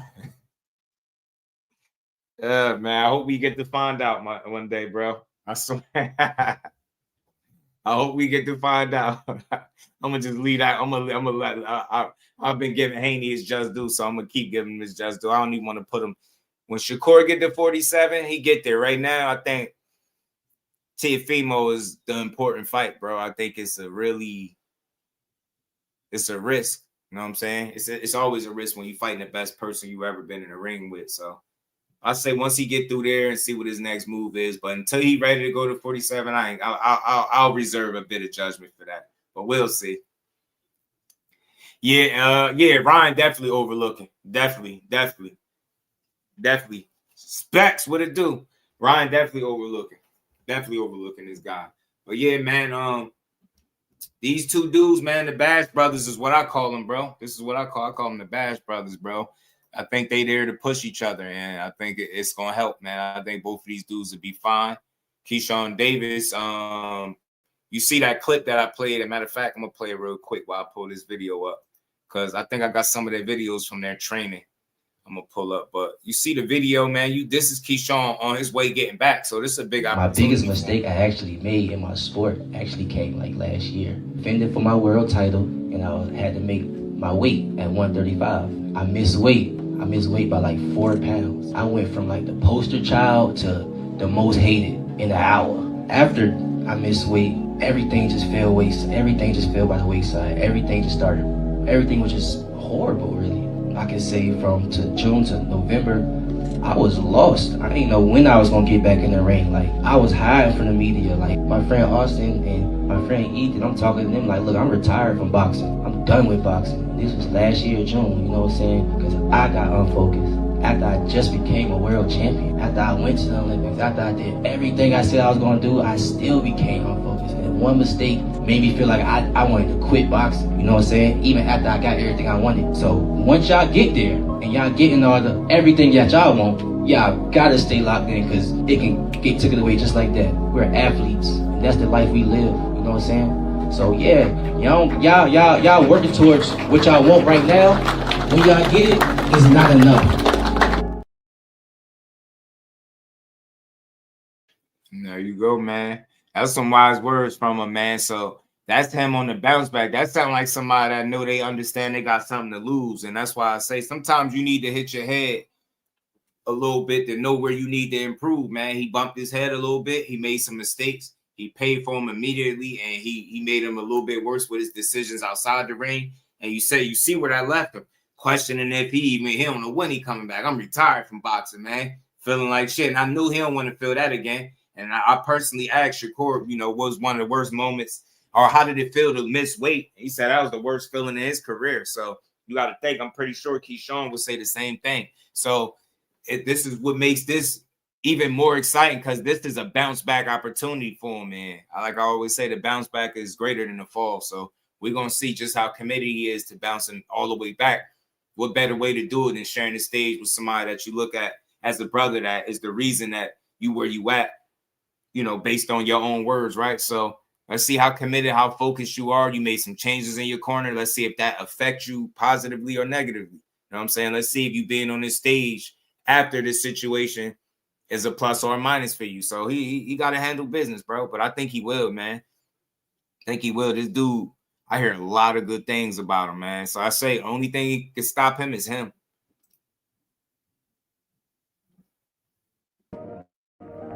Only thing I can stop him is him, bro.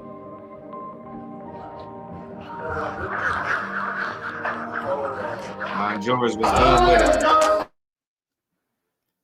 So I don't know, man. We'll find out, I think, in due time if any of these guys at all are overtraining. But I think they're all real professionals. I think they understand the what's at stake. You know what I'm saying? Teofimo, this dude is fast, bro.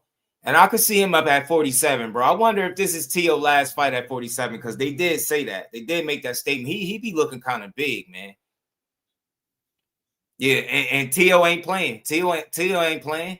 He know what's up. That dude gonna be focused, bro.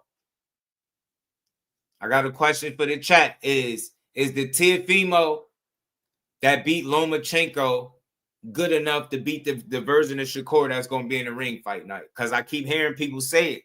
Man, if the Teo that showed up against Loma show up, man, Shakur in trouble. He gonna beat Shakur. I don't think so. I just think that's gonna make for an even better fight. That's what I think. And the reason why I'm saying that is because you got to remember, you cannot give away no 6 rounds in a 12-round boxing match. And even though we seen Loma lose about 6 straight rounds because he didn't throw double-digit punches to 7th round. He won like round 7 through 11 straight. You ain't never seen nobody win 7, 8, 9, 10, 11, 5 rounds straight against Core. You ain't never seen that. You get what I'm saying? And he ain't going to start that slow either. You get me? So think, even if that Teo shows up, remember, that's a Teo. As great as what he was for that first half, he still gave up 5 straight rounds, in my opinion, in the back half of that fight. He gave up rounds 7, 8, 9, 10, and 11. And he won 12. He won 1 through 6, and he won that 12th round. Loma ended up, think about something. Loma lost the first 6 rounds straight and only ended up, I think, losing the fight a 7-5 kind of situation. You get what I'm saying? That's impressive, bro. So I think if the Loma, if the Teal that shows up against I think if the Teal that shows up against the Teal that showed up against Loma shows up against Core, we just get a better fight, more competitive fight. You get me? I think Shakur is one of those guys that if a guy raises their level, he can raise it with him. So we're going to see a really high-level chess match. That's what I think. I think Teofimo is going to try to, use that athleticism and quick twitch. You know what I mean? He's going to try to be,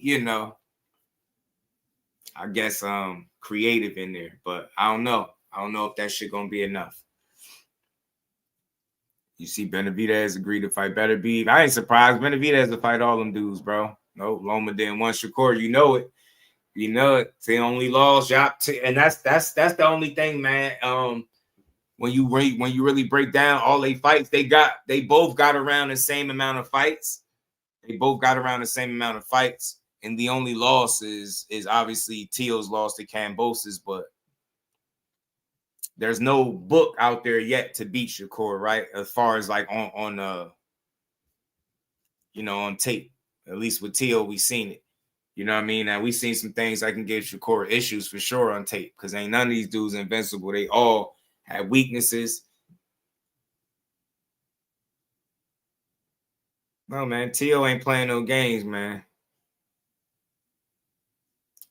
See, pretty locked in and serious. Think Teo can raise level like Core can't. Me either, though, yo. Me either. Yeah, that show, people forget about the shoulder surgery with the Loma fight. We talk about that as if Loma never started that slow in his career. Now, I will say this just to be fair to Teo. Maybe it was the power or something that was coming back from Teo's side that made him not want to throw punches. Maybe it was, but I don't know. But that's tough, man. That's tough, man. Like you can't throw single-digit punches for 6 rounds straight and expect to win. Get what I'm saying? So, and we know, one thing we do know about Shakur is it's really hard to win rounds against him cleanly, especially more than one back-to-back rounds. That's hard to do. Can Teo crack the code? Can he crack that puzzle? Can he be a guy that can put consistent back-to-back rounds together? Because that's what he need to beat him. Winning one round here, around here, competing here, moments here, that's not enough. You need to be consistent. And that's something that, if we being honest, Teo has struggled with in the past, consistency, right? Being consistent as a performer. He hasn't been that in the past. He's been up and down, should I say. So I think Shakur consistency will put him in the driver's seat to be able to pull his fight off and get a win. You know what I'm saying? I think he's very consistent in terms of performing from round to round. And once he figures out something that works, it's like he's gonna be on that for the entire fight. And then he's just gonna add to it from there on. So them first 4 rounds is always critical to me in the fight. Blaze, what it do? Get busted up with a good hard jab all night. Yeah, I hope Shakur use a stiff, hard, active jab in his face, man. Bust his nose up, man. You know what I mean? Yeah, man. He let his hands go. He won every round. Started slow against Devin too. Not that slow though, Omar. Not that slow. Not 6 rounds slow though. He started a little slow against Dev, but he gave up some body shots like he's known to do. But that Teo fight was different. That was like night and day, man. I was like, bro, you can't beat this dude like this. We got 60 people in the building. Hit the like button, y'all. Sub to the channel if you new. We're gonna rock out for a bit more. We're gonna keep cooking. like I said, man, one of the best cards is on the way this to get this month started, man. Till knockout power and only has 2 more KOs in court. Yeah, 13-11. Yeah. Right. Now, mind yours, they'll tell you that in the heartbeat, right? And I'm telling you, and Teo got 1 KO at 40. So, and he knocked out Pedro Campo, who ain't on no Shakur level. So he gonna have to do something special to knock him out. That's what I think. Picasso, that man face. You get me? Hey, mind yours, he gonna paint that Picasso, man. But Teo be bringing that smoke, man. Teo be bringing that smoke. If you look for the knockout, you won't get it. You know, I think really it's just all about setting the good pace early in the beginning rounds and then going from there, setting that tone. I think that I don't see him going those 12 rounds. This is his first time moving up to 140. A lot of these guys can say a lot of things about me not knocking them out or whatnot, but they don't come and try to fight me after they feel this power. So it's for a reason. It carries. It does carry him. And I love how he shuts down the knockout obsession without ducking it. He's basically saying if you hunt the finish, you lose the plot. But if you set the tone early, power eventually introduces itself. That's veteran thinking from a guy people still treat like he's reckless. He knows 140 is different. He knows Shakur's moving up, and he's betting that pressure plus pace equals a rude awakening. What really hits for me is how comfortable Teo is being the underdog again. That I'm someone that, you know, is all about against all odds. I've been like that since me winning the 2015 U.S. Olympic trials and didn't, you know, have my spot for the Olympic berth and to represent Team USA in 2016 Olympic Games. I think my whole thing's always been that way, you know. So even Richard Comey, you know, when I won my first world title back in 2019 at 22 against the champion himself, you know, a lot of the odds were always against me, and I think that's when I performed my best, and I look forward to doing that again. We've seen this movie before. Everyone doubts him, chaos around him, and suddenly he's at his best. And when he talks about Shakur from the amateurs, the respect is there, but don't get it twisted. That nostalgia ends when the bell rings. No friendship energy, no shared gym politics, just you're trying to take my crown and I'm not having it. This feels like Teofimo in his natural habitat, doubted, motivated, and fully convinced that when it's just you, him, and the lights, belief plus explosiveness can still break structure. You don't have to agree with him, but if you're not taking him seriously by now, that's on you. When it comes to a competition, it's competition, man. This is competition and currency, you know, and You're gonna see, man. Sky Sports Talk. I'm sure Tank would be both of them right now on God. Look, man, Tank got an opportunity to beat anybody he's been in the ring. That he gets in the ring with. I think he's that kind of talent, but in order for him to beat somebody like Teo Shakur, he got to be willing to get in the ring with him. He got to be interested in the fight. As I stated on multiple occasions, nobody in boxing can convince me that Gervonta Davis is interested in fighting Shakur.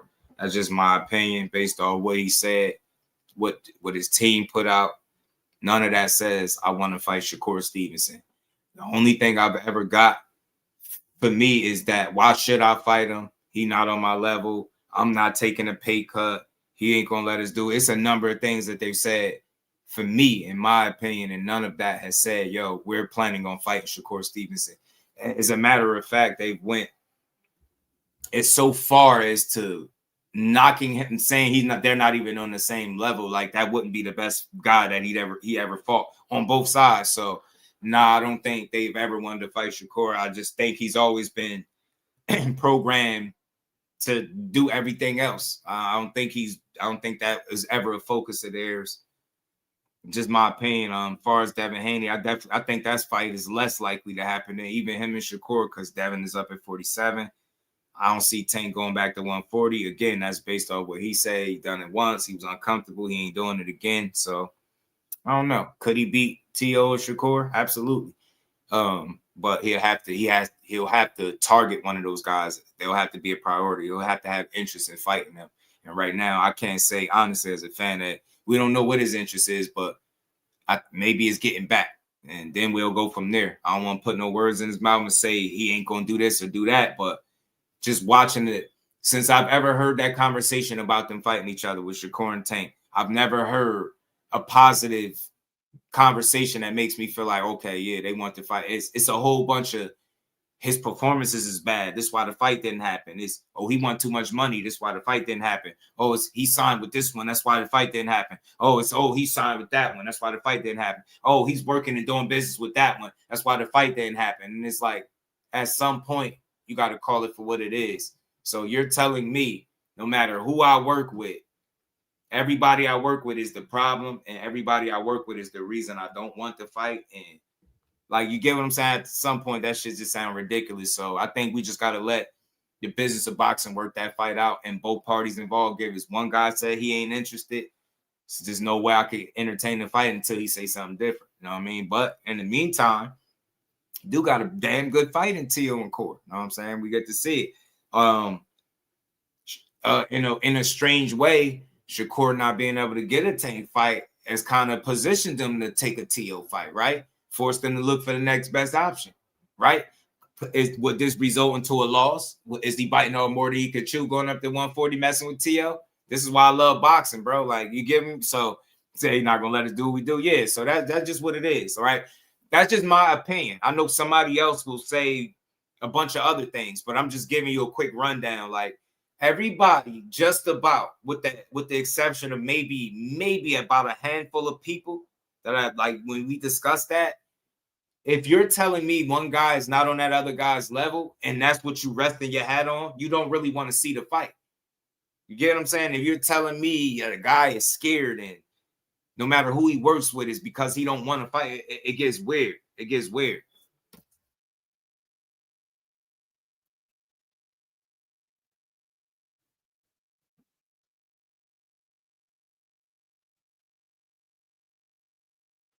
My bad. Y'all hit that like button, y'all. I don't know what side, John. We got 70 people in the bed. I don't see it now. I don't see it either. It's not going to happen because the business of boxing is not trying to put that fight together. I don't believe Tank Davis has ever been influenced or encouraged to fight Shakur. And if they don't make an offer, the fight never happens because we all know that Tank ain't going to take an offer from Shakur, right? So it's not really much to talk about there. It's other fights, you know what I mean? It's just unfortunate, but it's one of them things where you never know what his plans is when he get back. But I just don't like to kick no smut on him, right? He out of boxing right now. He figuring out his situation. I'm hearing that he looking good in the gym, planning on coming back. So we'll see. But he got to want to fight those dudes to be able to beat him. You got to get in the ring with him first to be able to beat him. Yeah, money. It's definitely money. You know, money, politics. At the top of the top level, Tank and Shakur, don't think sport, think business. That fight, think business. Think business. That's at the highest level. That's business more than sport.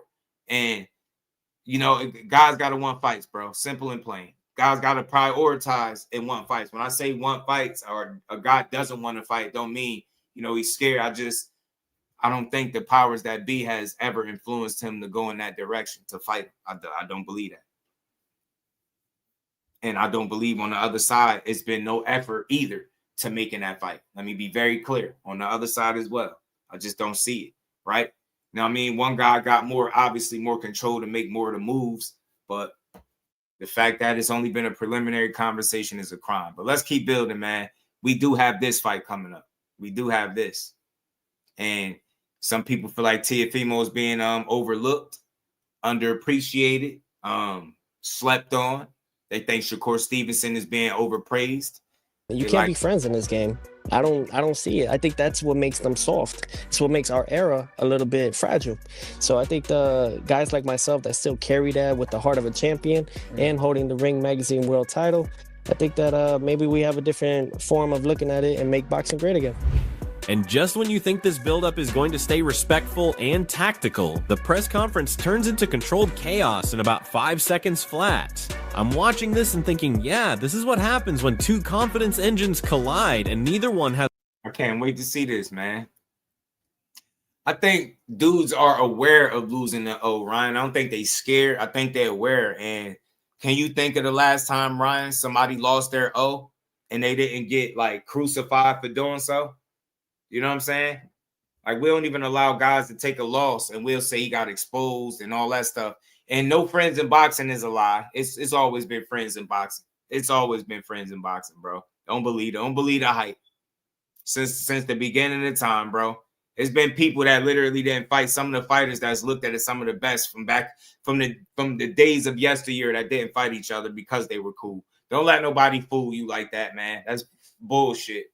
That's bullshit. You got plenty of people that rock with each other in boxing. Trust me. Can't even get knocked down these days. Nah, Mike Kirkland, you can't get knocked down. You can't lose. You can't even get a black eye in sparring, Mike Kirkland. You can't even let somebody black your eye in sparring. Somebody black your eye in sparring, all of a sudden you ain't shit. You ass. You ain't this. So, you know, I think the way we treat fighters after they lose fights has played into how they, you know, maneuver when it comes to losing that O and risking the O. I think if fighters knew full well that the opportunities will still be there, that the fans will still be there to support them, win, lose, or draw, how I always preach on this channel, I think they'd be more willing to take chances. But think about it. We'll drag a guy for going to do something that we said they should do. You go out there and fight the absolute best fighter in the world and lose, and everybody will drag you. Remember how Errol Spence lost to the best fighter in the world. Look how they did him. Threw him away. They trashed him. You know what I'm saying? Fighters don't got stablemates. Okay, you got the same trainer. Fighters don't fight. Oh, yeah, no, they don't. Right, my bad. Yeah, fighters don't fight stablemates. Absolutely true. No, they don't. Every now and then you might see it. You might have seen it with the exception, but oftentimes, no. No, you don't fight somebody that you know, training with, working with on a regular basis. As a reverse gear, Teofimo Lopez Sr. isn't whispering game plans. He's basically saying we've cracked codes before and we'll do it again. And you can feel that confidence coming from years of seeing it actually work. But Shakur isn't backing up an inch. He's smiling, nodding, and basically saying you might have broken other fighters, but you've never seen this version of me. And that's where it gets spicy, because this isn't just trash talk for clicks. This is two sides genuinely believing the other one hasn't faced real pressure yet. You've had to come up with some good game plans over the years to beat some great fighters, Lomachenko, Taylor, among them. How difficult is this man, Shakur Stevenson, to prepare for? Well, I see their weakness. That's what I do. You know, we broke the code with Loma that nobody had ever done. You know, we didn't let him get comfortable in there. You saw that, you know, with like 8 rounds, he didn't know what to do. I did the same thing with Josh Taylor, and we're going to do the same thing with Shakur. And I understand what he's saying. Look, it's fair. He got to have confidence. Look, we figured guys out before. We cracking codes. We've figured out puzzles. I think Shakur would be a trickier puzzle than the Lomachenko and even the Josh Taylor for that matter. But I think they all know that. You know what I mean? They got to be confident going in.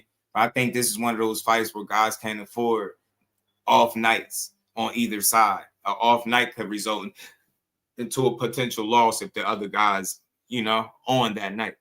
Nah, for me, CJ, why I like it is because Shakur and Teo, they got damn near identical amount of fights. Keshan's still a bit early. The circumstances, I know it would have been a little early for that to get that fight. So I like the fact that Core is getting it. And I think that'll put Keshan in a position to fight somebody different. Like, it'll be a different rivalry. I think him and Core and Teo could end up doing something special with that fight. I think it could be a really entertaining fight for some years. I think it'd be a really good fight for people to watch. Really good high-level chess match, and it'll force Keshan to possibly potentially have a different rival, if you will, right? Somebody else. Maybe the Andy Cruz fight will always be there for him, no? Still smiling trash talk, broke the code. Yeah, man. So I like it. I'm going to play the Tim Bradley video after this. This almost over. I'm going to play the Tim Bradley. You got Teo talking about unpredictability like it's a superpower. And Shakur firing back that the real weakness isn't feet or hands. It's mental cracks waiting to be touched. I'm sitting here laughing because half of this feels like a chess match and the other half feels like two guys arguing over who invented confidence. The father-son dynamic adds another layer too, because when Teo Sr. jumps in, it's not hype, it's protection mode mixed with experience, while Shakur keeps it focused on him versus Teofimo, not the corner. And through all the noise, the funniest part is this: both of them sound convinced that the other one is about to have a very bad night. No rehearsed lines, no polite nods, just raw belief colliding in public.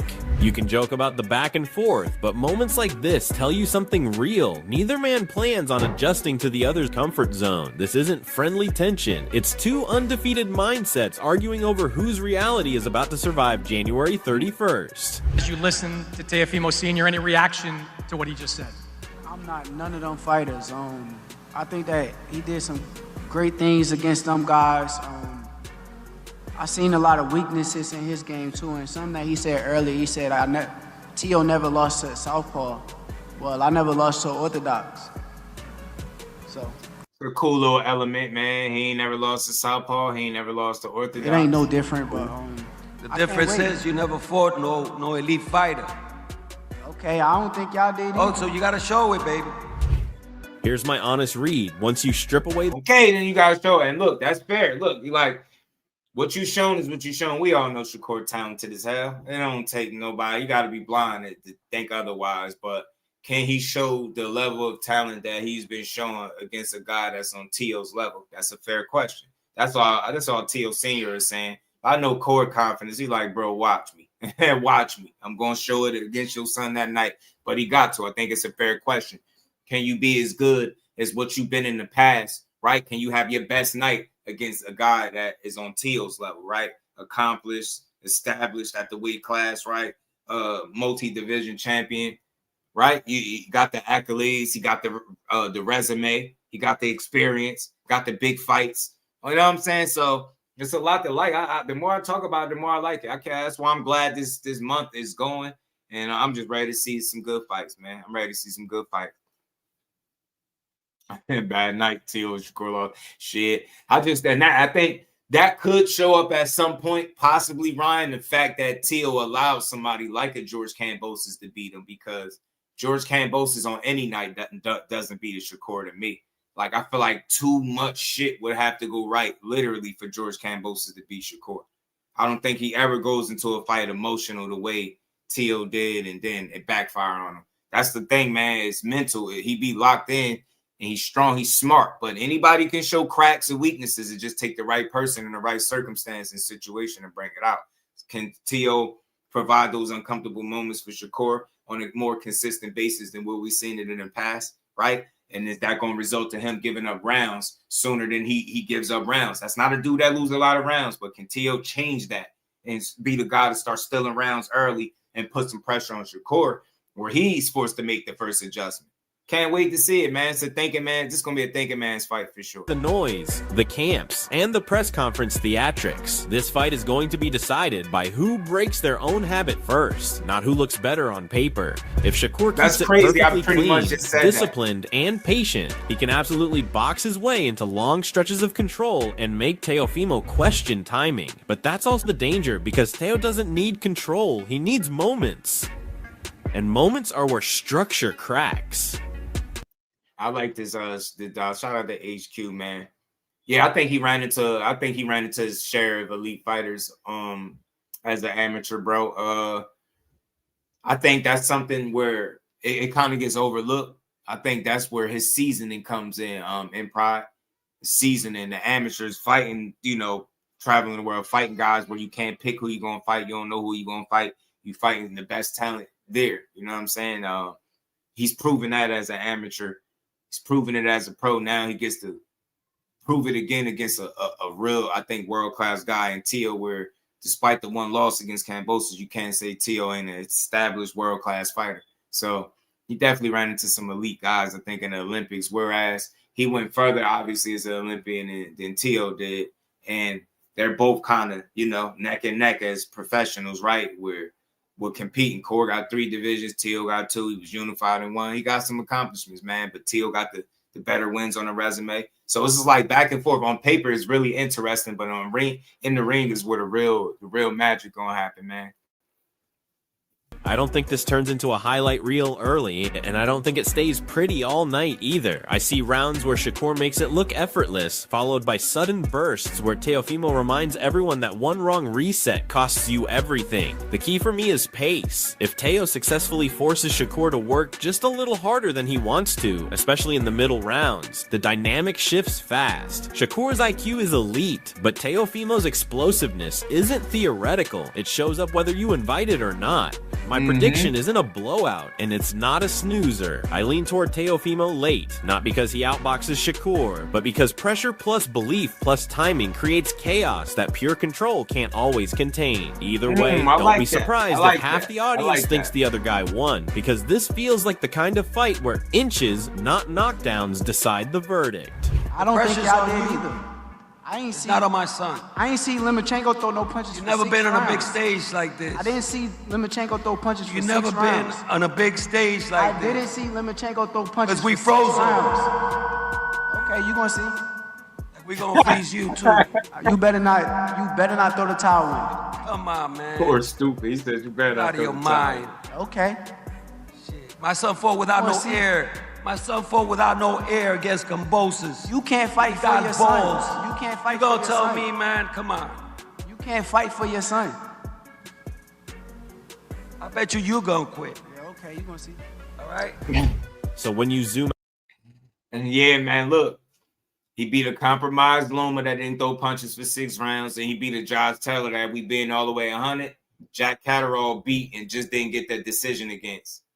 So, yeah, those are his 2 best wins, but his 2 best wins, if you go past surface level, it becomes an interesting conversation. There's nothing to take from him because he brought the tools necessary for the job. I picked him to beat Loma, but I couldn't anticipate Loma not throwing punches for 6 rounds. You heard Core, you know he do his homework. He say he ain't throw punches for 6 rounds. You get what I'm saying? He know 6 straight. So keep saying you ain't never fought on this stage. What stage? Like, what stage are you talking about? A title fight? What stage? T.O. don't just create some big-ass stage. What stage? So I think that's a bit of an exaggeration. I think that's like, it's like, I don't know, your politically correct shit that you say. Yeah, the stage, the lights are going to be too bright. I think Shakur is a guy that if he loses the fight, it ain't going to have shit to do with the lights being too bright. You're just going to have to be better than him that night. That's what I believe. I don't think at no stage, I don't think there's nobody he can fight in boxing with a stage going to be too bright, with it. Light's gonna be too bright. I miss me with that shit. You gotta go find another fighter. That's not the one that is gonna affect. That dude be locked in, laser focused, and that's every single fight. Even on his worst night, you've seen how focused he can be, and that's where the conversation gets interesting too. T.O. on his best night against Shakur on his best night. The very worst version of T.O. versus the very worst version of Shakur. You get what I'm saying? And you mix and match that up. What do you get? So, I don't know, man. Can't wait to see it. Omar said T.O.'s work rate. T.O.'s work rate, I don't think would be a determining factor because I think against Shakur, you've seen it with Zepeda. He's a guy that don't nobody throw more punches in boxing than William Zepeda, right? And even with him fighting the way that he typically fights guys, it didn't work in his favor, right? He still was able to pick his shots, pick and poke, and neutralize and slow down Zepeda and make him reset, different things like that. I don't think T.O. could afford to try to have a high work rate versus Shakur because I think he's very defensively sound. I think you got to pick your shots and make them count. I think precision and efficiency is the key with Shakur. I don't think volume and throwing a bunch. You get what I'm saying? Just being busy. I think you got to be more intentional with your work, more precise, more intentional, right? Placing your punches, taking advantage of moments, right? Creating your openings, things like that. I don't think, you just going in there trying to outwork them is going to get you to win. I think that'll get you picked apart. I mean, we just seen him do it. And T.O. don't throw more punches around than Zepeda. Nobody do, right? So look how he beat him. I don't think T.O. walks out of this fight throwing 900 and something punches. I don't see it because I don't think Shakur going to fight him how he falls Zepeda, right? So we're going to see a chess match at his highest level, and the best man is going to win. If that's T.O., he getting his credit. If it's Shakur, he getting his credit. Loser getting their credit too, but it's going to be a battle of the minds, bro. Battle of the minds, the corners, the fighters, right? Who can make better adjustments, right? Who could limit the mistakes? Who could neutralize what the other guy does best, right? Shout out to 702. What's good, my guy? Out and stack everything together. This isn't just a fight about styles, it's about identity. One man believes structure and control will solve everything. The other believes pressure and belief eventually bend structure until it snaps. Camps are locked. See, and that's the thing. That's where they losing me at. T.O. is not a pressure fighter. He's not a pressure fighter. So you telling me he's going to bring the pressure to Shakur? Bring it to him just like you did with Jermaine Ortiz and get outboxed. And that's a great point in Pride. This is the first time in the big room. So what stage is he talking about? He need to be thinking Shakur, because without Shakur as the dance partner, you wouldn't be on this stage. Confidence is sky high on both sides, and nobody involved sounds like they're planning on adjusting once things get uncomfortable. That's why this one feels special. It's not loud hype, it's conviction colliding in real time, and those are the fights that usually age the best, whether the scorecards agree or not. Now, I want to hear you. How do you see this playing out? Is this Shakur putting on a clinic, or Teofimo dragging him into deep water late? Drop your thoughts in the comments, and let's really debate it. And shout out to them, man. This is a well put together video. It was a great edited video, man. Good breakdown. Back in the Hulu with no Shakur. You feel me? 1,400 punches versus Bernard Hopkins. Close fight. Still was a close fight, right? But yeah, Teo ain't gonna throw that many punches. I don't think Shakur provides you the opportunities to throw 1,400 punches. Think about it, Zepeda. If he could have, he would have done that. And he ain't even do it. You know, he had 970 some odd punches. He got close to 1,000. Al Booger was good, family. He got close to 1,000, but he didn't quite get there. You know what I mean? It was a good effort, though. It was definitely a good effort, man. It was a good fight, but I don't think volume will be. I don't think that'll be the game plan for Teo. Maybe he will try to apply pressure and think because he said it, he ain't never been to 140, so maybe he gonna approach the fight and fight him that way, like, he don't belong here, and I'm gonna treat him like it. But that could backfire. It's 5 pounds, man. I ain't saying it ain't gonna matter, but I don't think it's gonna make or break the outcome of the fight. I don't think that 140 to 5 pounds extra is gonna hurt for Shakur. I don't see that, you know. But let's keep rolling, man. We're gonna keep talking, man. I'm gonna pull up a chart that breaks down this fight with these guys, but I gotta play this clip from Tim Bradley because he has some things to say. Let's get it. Tim Desert Storm Bradley, you already know the damn rest. Look, man, I'm looking at this Shakur, man. If you don't know, Shakur got a YouTube channel. It's at Shakur Stevenson, I believe. At Shakur Stevenson. Check it out, man. I've been watching all his moves, man. What's been going on? You know. Hey, Shakur. Hey, I hope you doing what makes you tick. I hope you ain't doing all no extra shit. You don't need all that extra shit. You better be doing what makes you tick.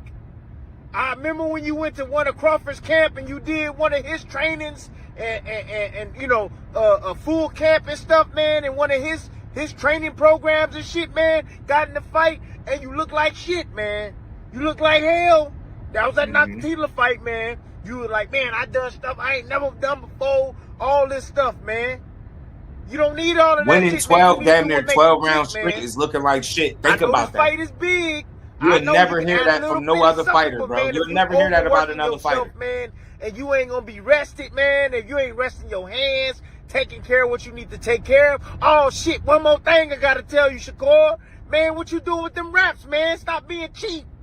Stop being cheap, man. I see you cutting off them damn wraps and then just taping them back on, man. That's how you messing up your damn hands. You messing up your hands because it ain't tight. The shit ain't tight. You can't get it tight. You putting a glove on. That shit ain't tight. You should be getting your hands wrapped by a master professional hand wrapper every single day, bruh. You getting paid gravy. You getting paid gravy, dude. If you can't fly a dude out that's great with the damn hand wraps, man, that's what you need. If you got hand problems, bruh, and you need to keep your hands healthy, you need to hire somebody, man. All that damn money you making, bruh, hire somebody. Shit, tape it on some old ass rap. What's going on? Come on. What we in elementary school? Come on, dog. Them hands need to be wrapped. You can't mess around and go into this fight with Teo. Jay, what's good, homie? How you feeling, You cannot mess around and go into this fight with Teo and your hands is hurt, man. Shit, that's not gonna be a damn excuse. Hell no.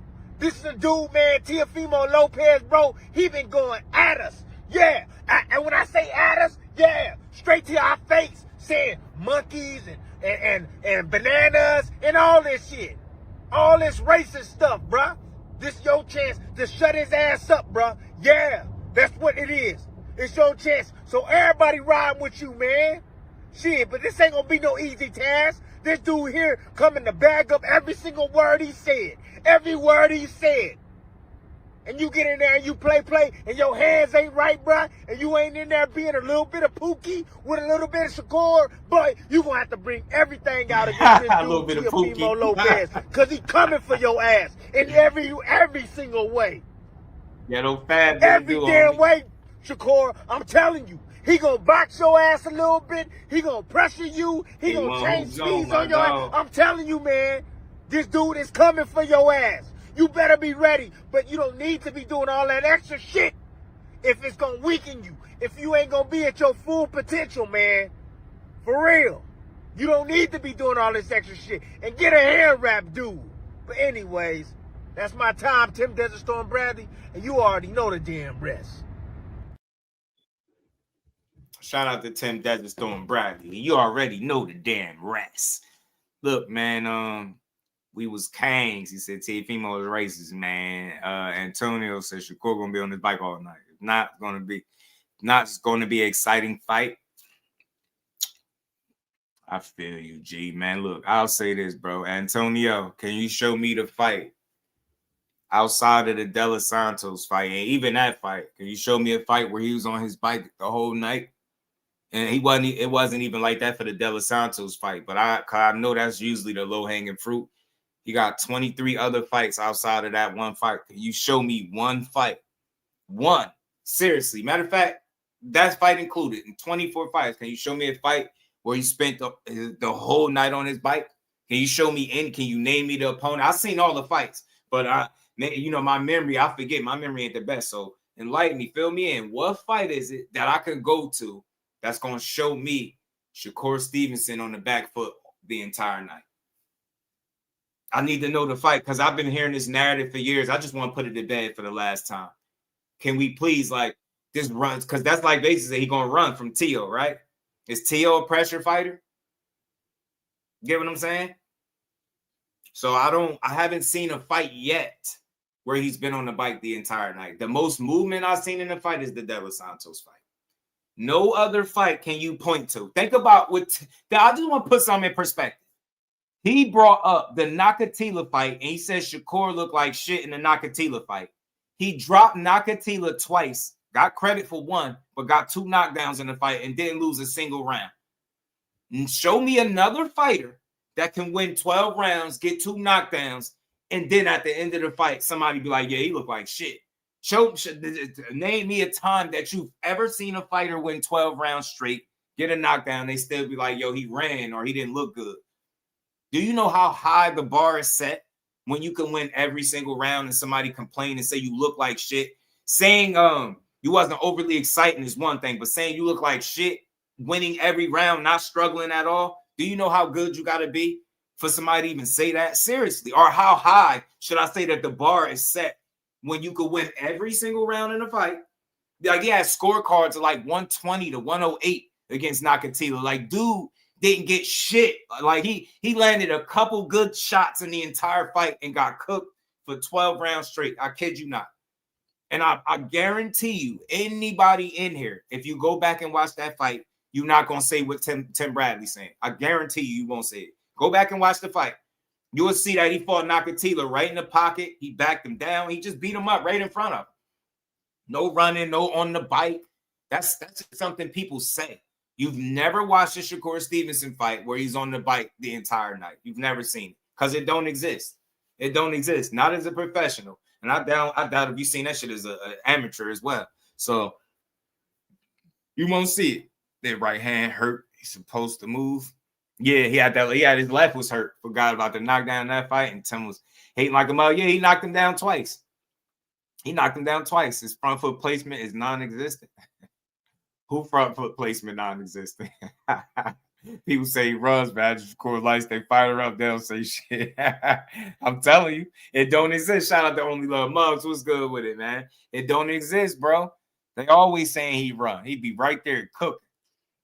I've been watching this shit for years, man. I haven't seen a fight where he doing all this running, man. You know what I'm saying? Oh, you talking about Teofimo? Yeah. We was kings. Teofimo on the front foot is weak. You've seen it, but he's inconsistent. Let me say that. Skills was good, brother. He's inconsistent on the front foot. He's not that good on the front foot for sure. Shakur has shown inconsistency on the front foot too. That's an area where he got to improve, right? Going and get his guy if he got to get him, right? Because he used to having to, somebody having to go get him, right? or track him down at some point. But like that's the area of his game where he can improve on. You know what I'm saying? Kill on the front foot is reckless, yeah. And I think he start overextending Shaw. I think he get a little bit desperate. I think he get careless, reckless, and I think that's how he start getting beat. Shout out to my brother at Skills, man. Y'all hit the like button, man. We got 60 people in the building. Hit the like button. We're going to cook for a few more minutes. Yeah, I know. Yeah, but shout out to Tim Bradley, man. I think you always want to be mindful of how you wrap your hands if you got hand issues. I don't think Core doing too much. I think he's trying to do enough. I think he's doing what he needs to do. I think Tim Bradley know that, but he also a content creator, so I don't think he's saying nothing wrong. Take care of your hands, them your money makers, Core. As far as how he'll perform if his hands hurt, I guess you'll cross that bridge when you get there. But I've seen him get a knockout with hurt hands, so I'm not really thinking that's gonna stop him from doing much, as long as he don't break his hand and nothing like that, right? But it's just managing, you know, that situation with his hands and making sure he getting his hands wrapped properly, right? Wearing the right kind of gloves to kind of minimize the damage to the hands. You know what I'm saying? And just killing in training camp. I heard he looking sharp, heard he looking good. And they say, you know, they out there pushing each other. Yeah, that's a fact. We was Kane, Sandor, and Jermaine, arguably both two guys that beat him. And they both box.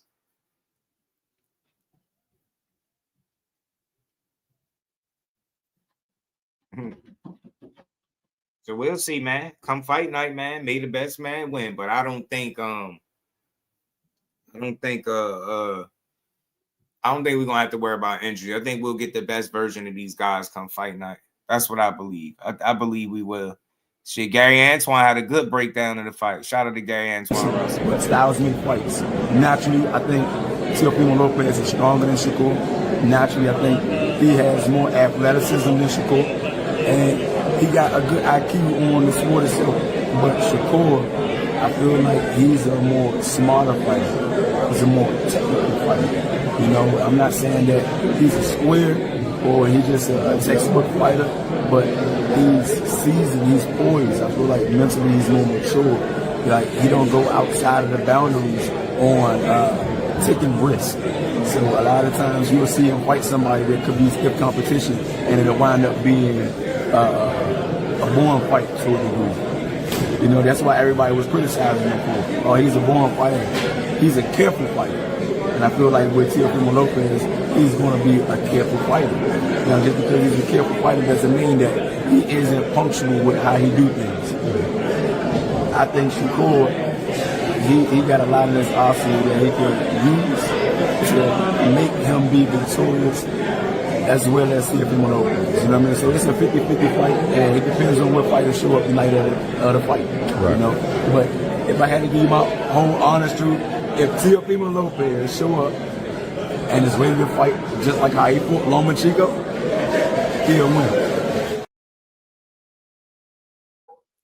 And again, I respect everybody that's saying, you know, because that was one of T.O.'s best performances against Loma. But a lot of that was what Loma wasn't doing in the first 6 rounds of that fight. I can't stress that enough. You can't find it where 6 rounds, Shakur just not going to be throwing punches. You get what I'm saying? And shit like that. That's 6 rounds. This is boxing. It's only 12 rounds in the fight. You going to give away 6, you in that. That's halfway through the fight. So I get what Gary Antoine Russell is saying. I understand it. T.O. seems to be the more athletic guy. He's twitchier. Some say what, maybe the speed advantage. I don't know. That's up for grabs, but we're going to find out. I just think timing, distance, range control, accuracy, efficiency, Shakur checked those boxes as well. There's going to be a chess match of the highest level. Depending on how the fight is fought, it determines, I think, what kind of mistakes are made, right? T.O. got to come get you. He's going to make mistakes. Even if you coming to get him, he still make mistakes. He doesn't fight a flawless fight. He could be an up and down performer. We've seen him go against multiple boxers and have trouble. And not to mention, he allowed Kambosos to outbox him. So ultimately, I'm a little ignorant when it comes to this. Anybody that let Kambosos outbox him ain't beating Core. That's just something I like to say, but we'll see. You know what I mean? I don't like disagreeing. Cause you know what it is, Zoom? Like, right, Pete dig this, right? Me and you, Zoom, we watch boxing, right? So, like, why can't I allow you to have your opinion, right, without saying I disagree with you? Like, that's like saying I don't respect what you see. Disagreeing is like saying I don't respect what you just said. You know what I'm saying? Like, nah, I just like building because a lot of this stuff is opinion based. You know what I mean? Opinion based. He gave Kambosos no respect in the first round, and that cost him, Lobby. That cost him, bro. You get me? That's why I don't agree to disagree. I think that's an old way of communicating. The real way to communicate is allowing people to speak their piece without feeling like you gotta be right or wrong. Get what I'm saying? And I'm not a right or wrong dude. That's why I don't disagree with people. I just let them have their opinion and rock it. You know what I mean? The conversation is better that way. Better than keep, I disagree, man. I didn't see it that way, so I disagree. I'm always open to different takes and opinions too, so I don't think like that. I love a difference of opinion, bro. But yeah, man, him not giving Kambosos respect in the first round cost him. I think that's what got him beat. Part of what got him beat. You know what I'm saying? That shit got him clipped and chopped up a little bit. You know what I'm saying? Got him touched up. Kambosos is laying hands on him. But to Teo's credit, he knocked Kambosos down late and fought to a split decision loss. Very close loss. So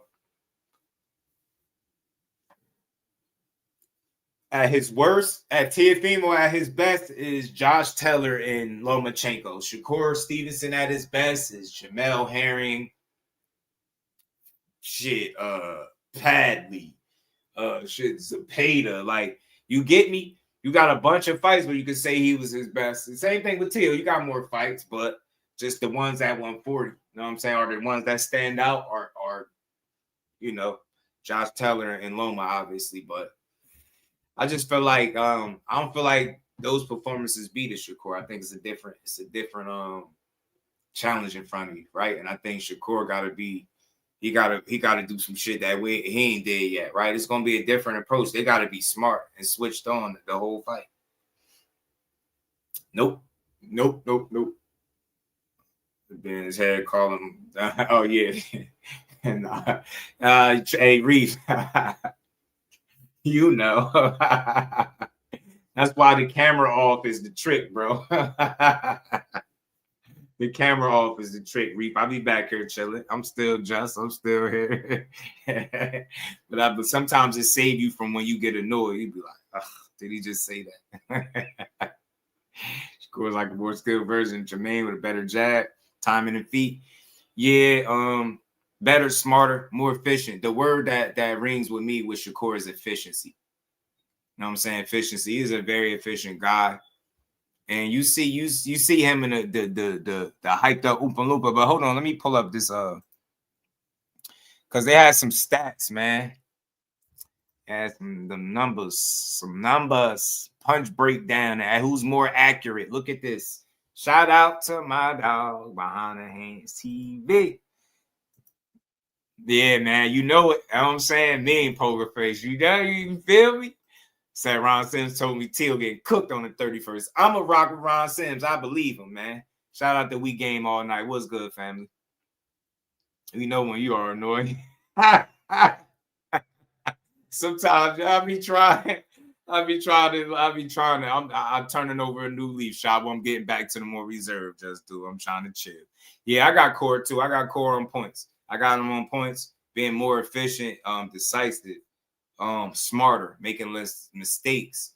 I just think he's better than Teo. I think Teo, a lot of that athleticism is fluff. I think it's smoke and mirrors. And I think if you're not very talented, I think if you're not on a certain level, you can't deal with it. If you're not prepared for it, you won't be able to deal with it.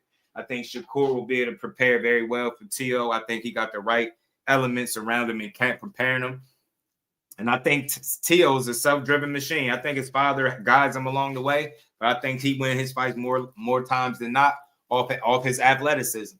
And when that doesn't work, he struggles. And you've seen it on more than one occasion, on more than two occasions, on more than three occasions. You've seen multiple fights where Teofimo struggles with that. As athletic as he is, Sandor Martin had him asking if he still got it. He complained that Jermaine Ortiz ran. Him and his dad, they ran. He complained with Nakatani that he never wanted to fight tall guys again. George Kambosos, he said he fought him with no air in his lungs. Like, you name it, he said it before. So cook his ass, Shakur. He make enough mistakes where a guy that is talented and is smart as Shakur should be able to take advantage of. But he got it. It's all about preparation and execution too. You got to be prepared. But hey, Shakur, I think that he'll be extremely motivated. Like you know how a lot of times we'll say like, you know, certain fighters are not able to get up for certain opportunities. Well, I think this is the opposite for Shakur. I think no matter who he's fighting, he can get up for the opportunity because he's that kind of competitor. But I think if you tell him that the guy you fighting this Saturday is going to be the best guy you've ever fought, is going to be the most accomplished guy you fought to date, he's going to prepare for that shit. I believe in him. That young man ain't about to play, man. He want this shit too much. I do. And I think he knows low key this shit really start with Teo. Everything I did my thing thus far, but conversations start to be a little different after he beat Teo. And I know this is a win that he desperately want for that reason, because he know y'all got to respect him a bit different. Now, I don't care about no Cambosis. Y'all got to respect him different. You said he couldn't do it. Said he ain't want to fight this one. He moved up and fought somebody bigger. Get what I'm saying? 65 the same month. It's Curtin Cole. Shout out to my dog, man. He said, but I hope they slug it out. Nah, they ain't gonna slug it out though, bro. Shout out to We Game All Night. What you gonna see a chess match though? Expect a chess match. You gonna see some chances being taken, but you ain't gonna see a slug match. Neither guy's the slug. You know, that's that type of fighter. And Teo is considered a boxer puncher, maybe, right? Shakur, pure boxer, that I think he has underrated strength and underrated punching power. I think it's underrated. Do I think he's a power puncher? Nah. Do I think he's the strongest guy in boxing? Nah. But I think he's stronger than what he's given credit for. And I still, in 24 fights, I ain't seen nobody just run through his punches. So I've never seen him fight somebody and couldn't get their respect. Shit, he was injured and got De Los Santos respect, let alone being 100%. He definitely going to get your respect. You're going to respect him. You're not going to just do what you want to him. Miss me with all that. So power knockout or no knockout, you're not going to just walk through court and say, you know what, I'm going to just do what I want. And if Teofimo tries that, I think he'll eat check hooks all night. Remember Sandor Martin? Buffet check left hooks. Who got a really good check left hook? Shakur Stevenson. That's that watch. I hope that be the weapon of choice. I hope he be check left hooking his ass to that, bro. They gonna slug it out for future paydays. Yeah, hell no. Yeah, he said they gonna slug it out. Hell nah. They ain't slugging nothing out. Shakur is too smart to slug it out. That's not what smart fighters do. Like, think about it. His natural attributes would suggest that his best bet is to box and be smart and disciplined. That's what he'll do. Why would he go slugging it out? Think about it. You got Tank as a knockout artist, and he don't even go slug it out. He's very surgical, because being surgical with that kind of power makes him very dangerous and one of the best fighters. So slugging it out that's foolish. That's for all due respect. That's for lower level fighters, bro. No. You're not going to see guys slug it out when they got the skill set to box you down and outbox the hell out you. Teo got the skill set to outbox you, and so do Shakur. So, nah, you're not going to see no guys outboxing. And look, don't be fooled, man. Them dudes going to get paid as long as they continue to win and sell tickets. They don't have to change their styles to do that. Shakur don't got to become a knockout artist. That's bullshit. If I'm not mistaken, I think from what I hear, he getting a career high payday. Just being himself. He don't got to go out there being nobody else, man. Go out there being one of the best fighters that, you know, New Jersey ever seen. You know what I mean? Put yourself in that space with the Hagglers of the world from Newark, New Jersey. You know what I'm saying? So that's all. That's one thing you can count on. Core gonna stick to what he know. He gonna stick to what works, not what people think he should do. Now I know he did it against Zepeda, but I think that was an anomaly, a one-off. He had a point to prove there, and he did it. Now he back to doing what made him who he is today. One of the hardest fighters to hit in boxing. So look at the punch stats, punch accuracy breakdown. Who's more accurate? Shakur Teofimo. Teo throw 580. Shakur throw 650. Core land 280, 43%. Teo lands 190 at 33%. You see who's the more accurate puncher there. Didn't I tell y'all before I pulled this chart up who's the more efficient guy? That's what I'm basing off. If both guys stick to what they've been showing us throughout their career, Shakur wins this fight. The only way he loses this fight, if he can't handle what Teo is bringing in front of him, if he's confused somehow by what Teo was doing and he's behind the 8 ball because of it. Other than that, if both guys stick to what they normally do in any given fight, Shakur Stevenson wins this. Shout out to Superman. But that don't mean I could just give him the win. I'm just saying if he sticks to what he know, more than likely get the wins. Punch accuracy, 52.2%. Jab accuracy, 46.4%. Power punch accuracy, Shakur land 55.6% of his power punches. He land over 55% of his power punches. That's more than half. And people say he don't throw his hands, right? He don't throw punches. These punch numbers show you that those are just narratives. Punches thrown and landed, 565 to 295 versus Williams Zepeda. Copy box. Let's keep going though. And he'll go Teo, punch accuracy. Now there you go. You see the numbers already, bro. You see the numbers already, bro. Look at the number difference. Look at the number. Now look at Teo. 22.1.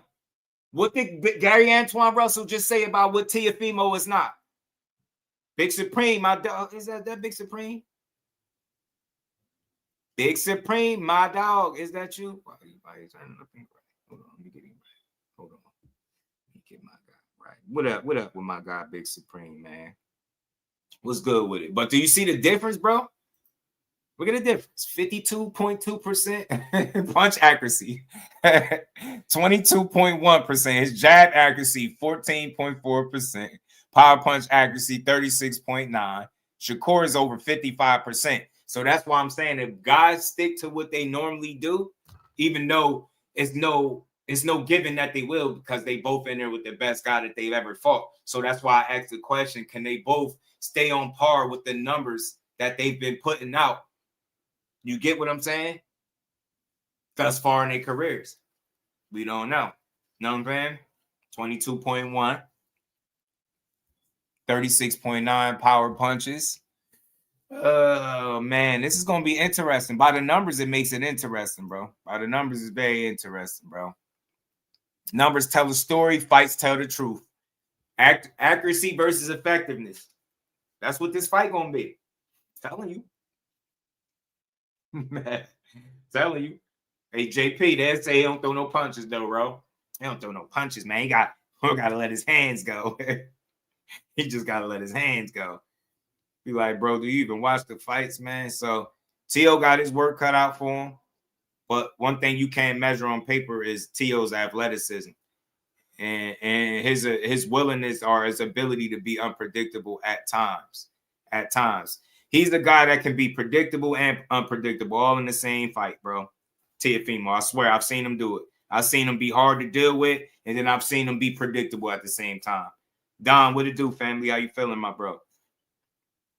So we're going to see Shakur box like a 50, 40, 90 hooper. I'm telling you. You see that efficiency? I told y'all before I even pulled these numbers up what it was, man. It's one of the most efficient guys in the sport. That shit real. And he's been able to do it. And I want this to be clear. Although Teo has fought the better opposition, Shakur has performed a lot more consistently despite whatever opposition he's in there with. And he showed you even with the best wins, he still shut them out, outclassed them thoroughly.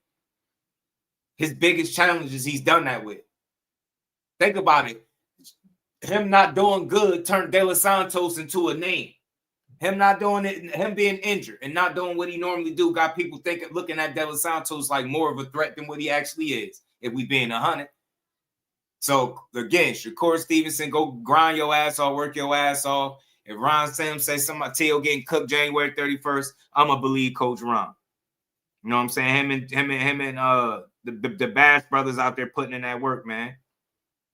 And it's going to show. And they got each other to push, man. So, I can't wait till January, man. Wonder will Shakur reign up at 40 and move back down? I think he'll move back down. Sometime he can move back down. I feel like, you know what? It could either or. I feel like whichever weight class present the best opportunity will determine that, Damon. I feel like whichever weight class present the next best opportunity will determine where he go. If he stay put or if he move back down. To me, that's what it seemed like to me. Because it seems to me like he's just looking for the best opportunities. You know what I'm saying? For itself. So, it's going to be interesting to see if he stay put. If he stay put after this or if he, go back down. And come in there husky and lay it down. Yeah. Got to lose less weight. Should be a little healthier.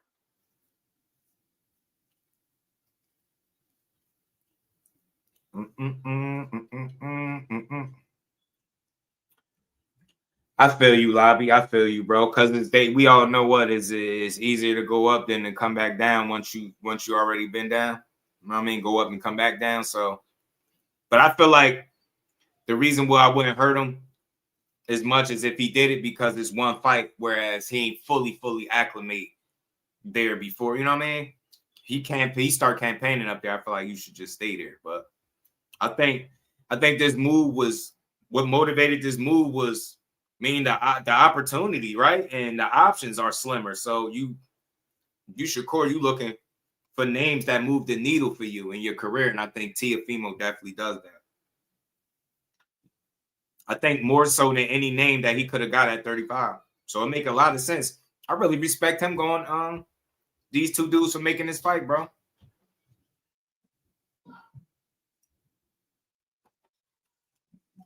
I definitely respect it. I respect these two dudes getting together and putting a fight, you know what I'm saying? Making this a fight, making this fight a reality.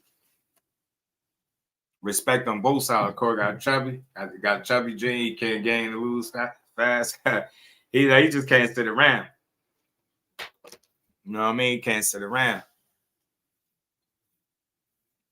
I'm sure enough power to keep Teal off him. Yeah, I think he do. He gonna make Teal respect him. If Teal don't got no respect, I think it could help, but ultimately backfire because I think he makes enough mistakes where if he goes outside of himself, he definitely gonna make mistakes. So he got to stay within himself. It's gonna be important for him to stay within himself in this particular fight and not allow it to get away from him. You know what I mean? Don't over that could backfire. You know what I mean? It could really backfire, man. But these numbers, man, they tell an interesting story, bro. Tell an interesting story, man. So we'll see, man. With Teal, you're gonna have what it takes. That punch accuracy is crazy, though, bro. You got the Bash brothers and shit, you know what I'm saying? Sparring and shit. They be pissed off, boy. Them two dudes, they like, man, tired of them. I'm tired of them, man. He ain't even from, he from Norfolk. He ain't even from Jersey. He from Norfolk. But look, man, shout out to everybody, man. Hit the like button. Still 50 people in the building. Hit the like button on the way out, man. Another dope build in the books. DEBO Dev, man. Keep being great. I don't think the world of boxing could block you. They gonna throw some politics in your path, and you gonna, figure out how to navigate and get to where you getting to, man. Go out there. If you Devin Haney, you're a pure boxer. Go make the best fight possible for yourself. That's what you should be aiming to do. Boxing Dad, what it do, homie? Go make the best fight possible for yourself and ignore the outside noise. I mean, they wrote you all once. They was wrong once before. They're gonna be wrong once again when it's all said and done. Keep being great. I don't think they'll blackball him. Shakur, I don't think he's overtraining. I think they got a really good camp going on over there. Like I said, from what I'm hearing, is all systems go. He don't look overtrained. He don't look like he looked ready to go. Both of those dudes is ripped up. Keshan looked like Keshan cut up like a bag of dope. You get what I'm saying? He looked like he was ready to fight yesterday. The fact that he's sitting at 140.8 with, the 31st is some weeks away. So that's really good. I don't think it's overtraining. I think it's Keshan being ready to get back in there and prove what he worth, man. You know what I'm saying? He ready to be great, bro. They got a hell of a camp. They got these real ones pushing them. Shout out to Coach Rell. You got Zay Quinn. You got Ray Ford. Keshan, man, I like what they got going on over there, man. I like they stable, bro. Like the stable, but you got the Bash brothers, man. They about to take over January 31st. They got a lot of ass to beat, man. So shout out to them boys, man. It's dope to see them pushing each other, man. So January 31st gonna be a real card, man, and I'm gonna enjoy it, man. But look, shout out to everybody. If you're new in the building, make sure you turn your bell icon on, subscribe to the channel, hit that like button. I don't know what side you're on, double tap the screen, whatever side you're on. Keep supporting. We're going to keep building, y'all. Much love to everybody. Happy New Year to everybody. I hope y'all got this year started off right, and we're going to keep building on this boxing. We got a lot more to talk about that we're going to get to for tomorrow. So y'all already know. Tap in tomorrow, 4 p.m., maybe sooner. I don't know. I might pop on earlier tomorrow, but we're going to keep building. Shout out to Key. Shout out to Core. You know, Team Lopez, Team Haney. Shout out to boxing. Shout out to boxing. Let's keep pushing boxing. You know what I'm saying?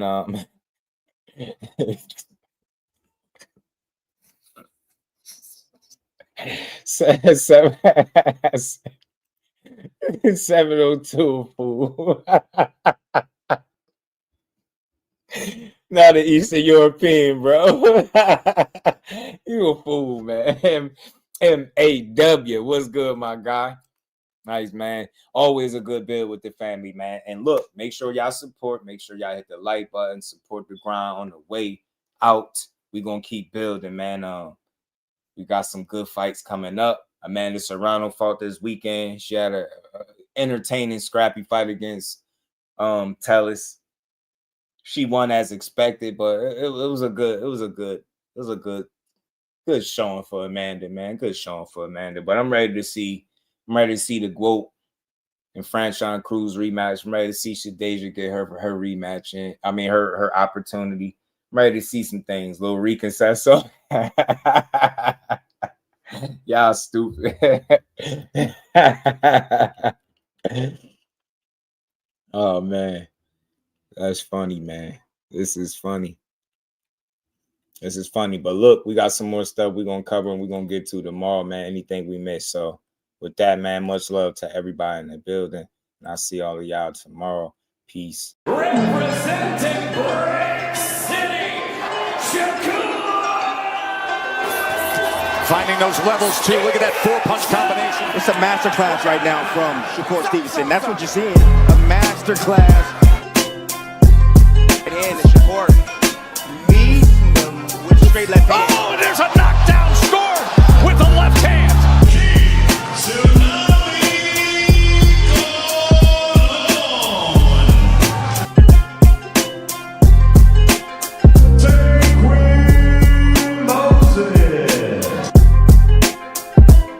From Patterson, New Jersey, please welcome the sweet Terminator, Shakur.